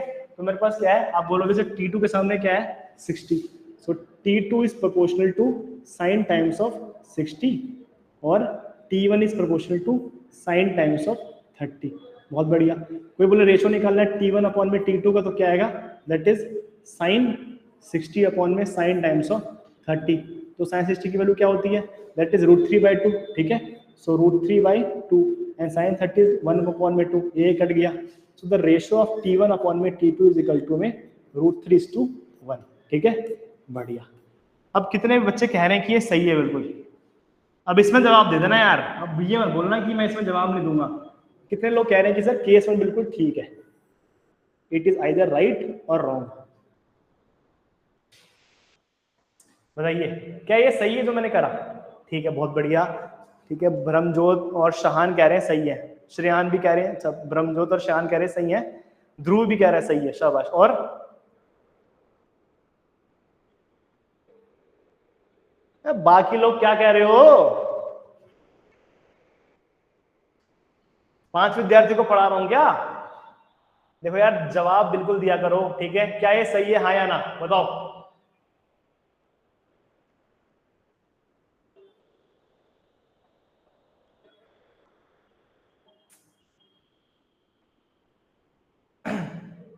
वो दिन दूर नहीं जब मैं कैमरा ऑन करवा लूंगा एक बार तुम्हारा सारी, और कैमरा ऑन करवा के पढ़ाऊंगा, ठीक है। तो वो दिन भी जल्दी आएगा अगर तुम इस तरह का बिहेवियर रखोगे यार, ठीक है। अब बता दो ना सही है कि नहीं, हाँ या ना में जवाब दे दो, तुम्हें लगता है कि नहीं तो नहीं, तुम्हें लगता है हाँ तो हाँ, सॉल्व करने के लिए थोड़ा ना कह रहा हूँ। कुछ ऐसे तो खत्म विद्यार्थी होंगे सॉल्व भी नहीं कर रहे होंगे, मुझे पता है ना। चलो ये गलत है भाई, सही क्या है फिर सर, देखो ध्यान से, ठीक है। सही कराने के लिए आपको एक बार स्टेटमेंट में दोबारा से पढ़ा देता हूं, ठीक है। दिस इज द स्टेटमेंट, ठीक है, स्टेटमेंट ध्यान से देना, ये वाली लाइन,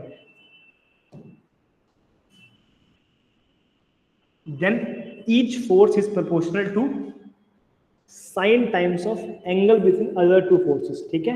हर जो फोर्स होगी वो क्या होगी, हर जो फोर्स होगी वो क्या होगी दोस्तों, ठीक है, sine times of angle between other two forces. मतलब दोस्तों, ठीक है, ये वाला जो वेक्टर है साइन ए, ये किसके बराबर होगा, इन दोनों फोर्सेस के बीच का जो एंगल बन रहा है उसके बराबर है। ये जो मेरे पास सी है ये किसके बराबर होगा, इन दोनों के बीच का जो एंगल बन रहा है वो। ये जो बी है किसके बराबर होगा, इन दोनों के बीच का एंगल बन रहा है वो, ठीक है। तो यहाँ पे आपकी जो फोर्स है वो क्या होगी, वो प्रोपोर्शनल होगी कि उसके सामने वाला जो एंगल है वो क्या है, ठीक है। और यहाँ पे आपने सबसे बड़ी गलती क्या था दोस्तों, यहाँ पे आपने एक बहुत बड़ी गलती कर दी, ठीक है, कि यहाँ पे आपने जो रेफरेंस एक्सिस था और जो एंगल बन रहा था उसको ले लिया, ये गलत है, ठीक है। आपको क्या करना है, ठीक है, आपको पूरा फोर्स कंसीडर करना है इस तरीके से। इसी में कर देते हैं यार, वरना आप कंफ्यूज आओगे, ठीक है।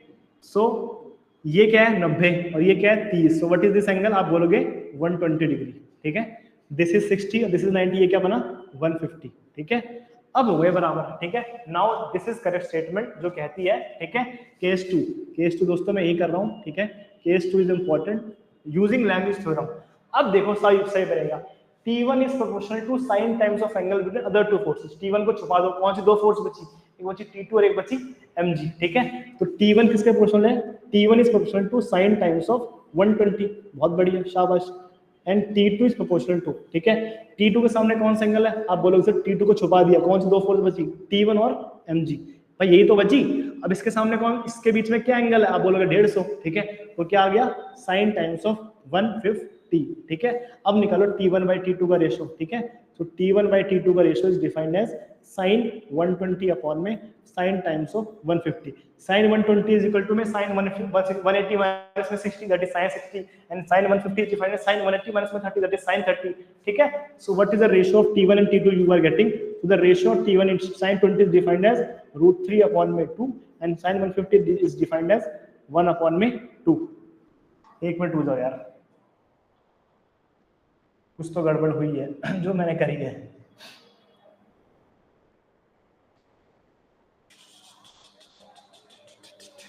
एक छोटी सी बात है, देखो यार यहाँ पे कितनी बड़ी गड़बड़ हो गई, ठीक है। यहाँ क्रॉस मल्टीप्लिकेशन ही ठीक से नहीं हुआ, ठीक है। T1 अपॉन में T2 sin 30 ऊपर आएगा sin 60 नीचे आएगा, ठीक है। तो एक बार हल्की सी चीज है जो करेक्ट करनी है यार मुझे यहाँ पे, ठीक है। अब ये सारी बातें तुम्हें देखनी चाहिए थी कि यार सर ये गलत हो रहा है ना। अब ये तुम चीजें छोड़ रहे हो, अब ऑफलाइन बैच में हो नहीं सकता कि ये मैं स्किप कर दूं, है ना। अगर मैं ऐसा करूंगा अभी तो भाई बच्चा मुझे ध्यान करा देगा, लेकिन तुम लोग ये चीज स्किप कर देते हो, ये चीज मुझे रिमाइंड करनी पड़ी कि गलत है, तो ये चीज गलत है अब, ठीक है। अगर मैं भी कहीं गलत हूं तुम्हें बताना चाहिए कि सर ये क्रॉस मल्टीप्लिकेशन ही गलत हो रखा है, ठीक है। ये मत सोचो यार कि मास्टर तो ठीक ही करेगा हमेशा, है ना, उसने बोर्ड पे लिख दिया तो ठीक ही है। कुछ चीजें होती है यार जो इधर हो जाती है, लेकिन अगर आप ही लिख नहीं रहे सही से, आप ही देख नहीं रहे सही से, उसकी तो वही, ठीक है। अब कोई तो मूर्ख बच्चे होंगे वो ये लिख लेंगे ये क्रॉस मल्टीप्लिकेशन ठीक है बिल्कुल, है ना। फिर जब जनवरी में रिवाइज करेंगे तो पता चलेगा यार ये क्या कर दिया सर ने, है ना। तो भाई अगर कुछ गलत हो रहा है बोर्ड पे तो रिमाइंड कराना चाहिए कि सर ये क्रॉस मल्टीप्लिकेशन गलत हो रहा है, ठीक है। देखो भाई ये T1 है ये T2 है, तो sin 30 अपॉन में क्या होगा, sin 30 अपॉन में sin times of 60। What is sin 30, sin 30 is defined as 1 upon में 2, ठीक है। और sin 60 is defined as √3 by 2, ठीक है। 2 से 2 कट गया, क्या है रेशो 1 अपॉन में √3, ठीक है। So that is the ratio of T1 upon में T2। ये क्या बन गया मेरा पास 1 अपॉन में 3। अब ये ठीक है, लेकिन ये पूरा का तरीका ही गलत है ना। बढ़िया, तरीका क्या सही है यार, ठीक है। उसको पूरा एंगल कंसीडर करना, you have to consider the complete angle between the other two forces. जो दो फोर्स के बीच का जो एंगल बनता है वो कंसीडर करना है आपको, ठीक है दोस्तों। ये क्या बना 2 से 2 कट गया, what is the ratio now, T1 upon में T2 is defined as √3:1। So option number B is correct I think, ठीक है। So option number B is correct, ठीक है। तो पेपर अब जब नोटबुक में छापना तो ये भी छापना ये भी छापना और मार्क करना कि यार गलत है, मेरे को ऐसे नहीं पढ़ना, ठीक है। So that is the wrong thing जो आपको नहीं करनी, ठीक है। And that is the right statement, ठीक है। So that is the right approach to follow this particular question, ठीक है। So that is the ratio of T1 and T2। अब होमवर्क है आपके लिए, ठीक है। You have to calculate the, ठीक है, weight of the body, ठीक है। So question is calculate, अगर ये सारी चीजें पता है आपको, ठीक है, तो T1 की वैल्यू क्या है वो बताओ, T2 की वैल्यू क्या है ये बताओ, ठीक है। आप इन दोनों की वैल्यू बता देना, ठीक है। सब कुछ सेम है, ठीक है। You have to calculate the value of T1 and T2। I will present the same slide in the next week and I will start from this slide again, है ना। I will ask the answers from you कि बताओ T1 T2 की value क्या हुई और पिछले वाले क्वेश्चन में जो 3 फोर्सेस थी, ठीक है, उसका रिजल्टेंट और एंगल क्या आ रहा है ना। बढ़िया, शाबाश। So that's how you are able to proceed. इस तरह से दोस्तों आप प्रोसीड करना, ठीक है, बढ़िया। सर ये मेरे पास क्वेश्चन है, ठीक है, इस क्वेश्चन का आंसर क्या होगा? Option number B, that is defined as √3:1, ठीक है। तो ये आपका आंसर है। एक विद्यार्थी का ऑप्शन ए इसलिए आया था क्योंकि उसने पूरा एंगल नहीं लिया था, ठीक है। तो जितने विद्यार्थी इस क्वेश्चन को करते हैं वो कंप्लीट एंगल नहीं लेते, इसलिए उनकी गड़बड़ी जाती है, ठीक है। चलो बढ़िया, दैट इज द न्यूमेरिकल। ये तो न्यूमेरिकल हो गया, ठीक है। कुछ स्टेटमेंट वाइज क्वेश्चन है जो बनते हैं लैमिस थ्योरम से। पहला क्वेश्चन है यार, ठीक है, इस क्वेश्चन को ध्यान से पढ़ो, इस तीनों की तीनों स्टेटमेंट को, और बोलो कि इसका आंसर क्या होगा, ठीक है। तो हम पढ़ते हैं, ठीक है। So whenever you are going to solve any kind of MCQ, ठीक है, चेक करो कि वो सही है तो सही क्यों है, और चेक करो कि बाकी कितने गलत क्यों है, ठीक है। जैसे वो कह रहा है choose the correct alternative from the following. Lami's theorem is applicable to only regular shaped bodies. Lami's theorem सिर्फ रेगुलर शेप्ड बॉडीज पे एक्ट करता है, पहली स्टेटमेंट, ठीक है भाई, चेक करते हैं। This theorem is derived on the basis of a cosine ruler trigonometry. नहीं, ये तो यार कोसाइन पे कहां होता है, साइन पे बेस्ड हुआ, ठीक है। So this is based upon the sine rule of trigonometry. तो यार ये तो बिल्कुल गलत स्टेटमेंट है, ठीक है, जो गलत उसे काट दो बिल्कुल, ठीक है, बढ़िया। फोर्थ कह रहा है this theorem is useful in determining the forces acting on the moving object. ऐसा तो है नहीं यार, ठीक है, चाहे आपकी बॉडी रेस्ट पे रहे तो भी रेस्ट पे रहेगी, चाहे आपकी बॉडी मूव करे तो बॉडी मूविंग ही रहेगी, मतलब स्टेट ऑफ मोशन वही रहेगा, लेकिन ऐसा नहीं कि रेस्ट बॉडी पे नहीं लगेगी या फिर मूविंग बॉडी पे नहीं लगेगी, ठीक है। यार ये स्टेटमेंट भी गलत है, ठीक है, बढ़िया। फर्स्ट स्टेटमेंट देखते हैं, कहते हैं Lami's theorem is applicable to only regular shaped bodies. अब यहाँ पे टर्म आया जो पूछते हैं आप लोग कि what is regular shaped bodies. यार ये रेगुलर शेड बॉडीज क्या होती हैं?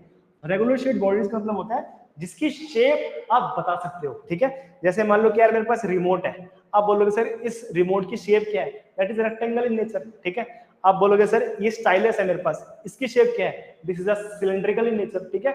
सो these are regular shaped body जिसकी शेप पता है आपको, ठीक है। लेकिन ऐसा तो है नहीं यार, ठीक है, आपकी बॉडी तो कैसे सकती है, ठीक है, चाहे आपकी बॉडी सर्कल हो, चाहे आपकी बॉडी ऐसी हो, ठीक है भाई, जिस भी बॉडी पे इक्विलिब्रियम लग जाए लैमिस थ्योरम उस पे एप्लीकेबल है, ठीक है।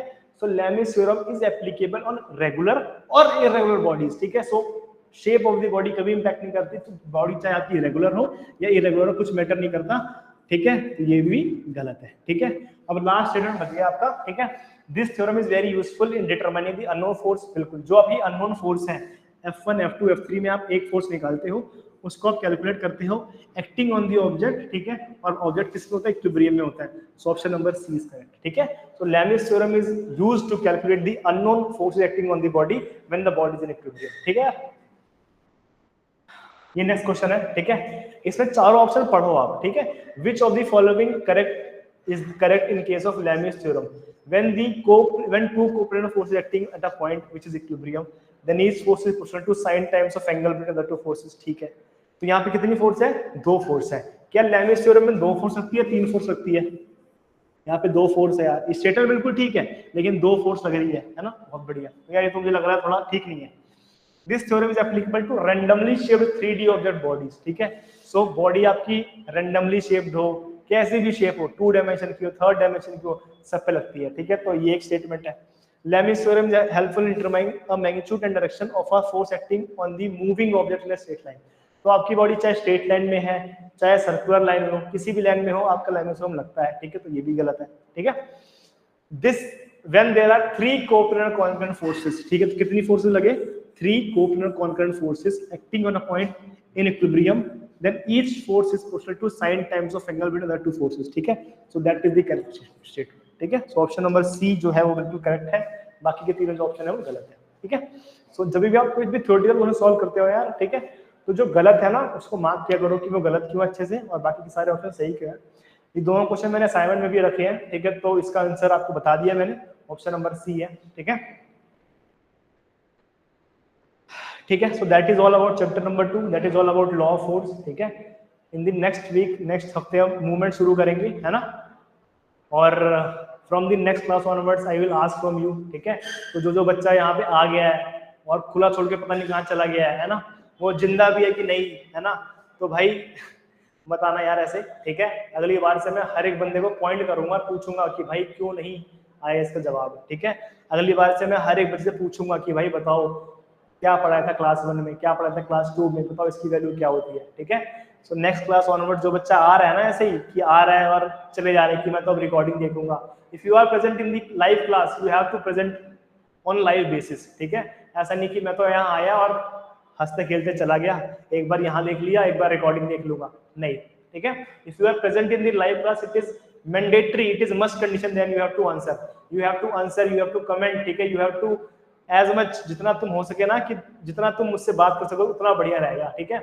वरना देखो यार बिल्कुल खाली क्लास होती है जिसमें मैं पढ़ाता हूँ, ठीक है। आप मेरी ऑफलाइन बैच देखना और आप मेरी ऑनलाइन बैच देखना, ठीक है, बहुत अंतर होता है। क्यों अंतर होता है? मोड ऑफ कम्युनिकेशन होता है, ठीक है। Try to communicate with me as much as you can यार, ठीक है, जिससे यार मुझे भी मैं थोड़ा और एनर्जी ला पाऊँ, ठीक है। वरना फिर वही वाली बात होगी, ठीक है, कि मैं तो यार पढ़ाने ही आया हूँ, पढ़ा के चला जाऊंगा। तो यार ट्राई करो यार कि जितना आप हो सके इंटरेक्ट कर सको, जवाब दे सको, सॉल्व तो करो, है ना। ठीक है यार, that's all from my side in this class, thank you for joining. मिलते हैं यार अगली क्लास में। नेक्स्ट क्लास मैथ की होगी आपकी 10 मिनट बाद।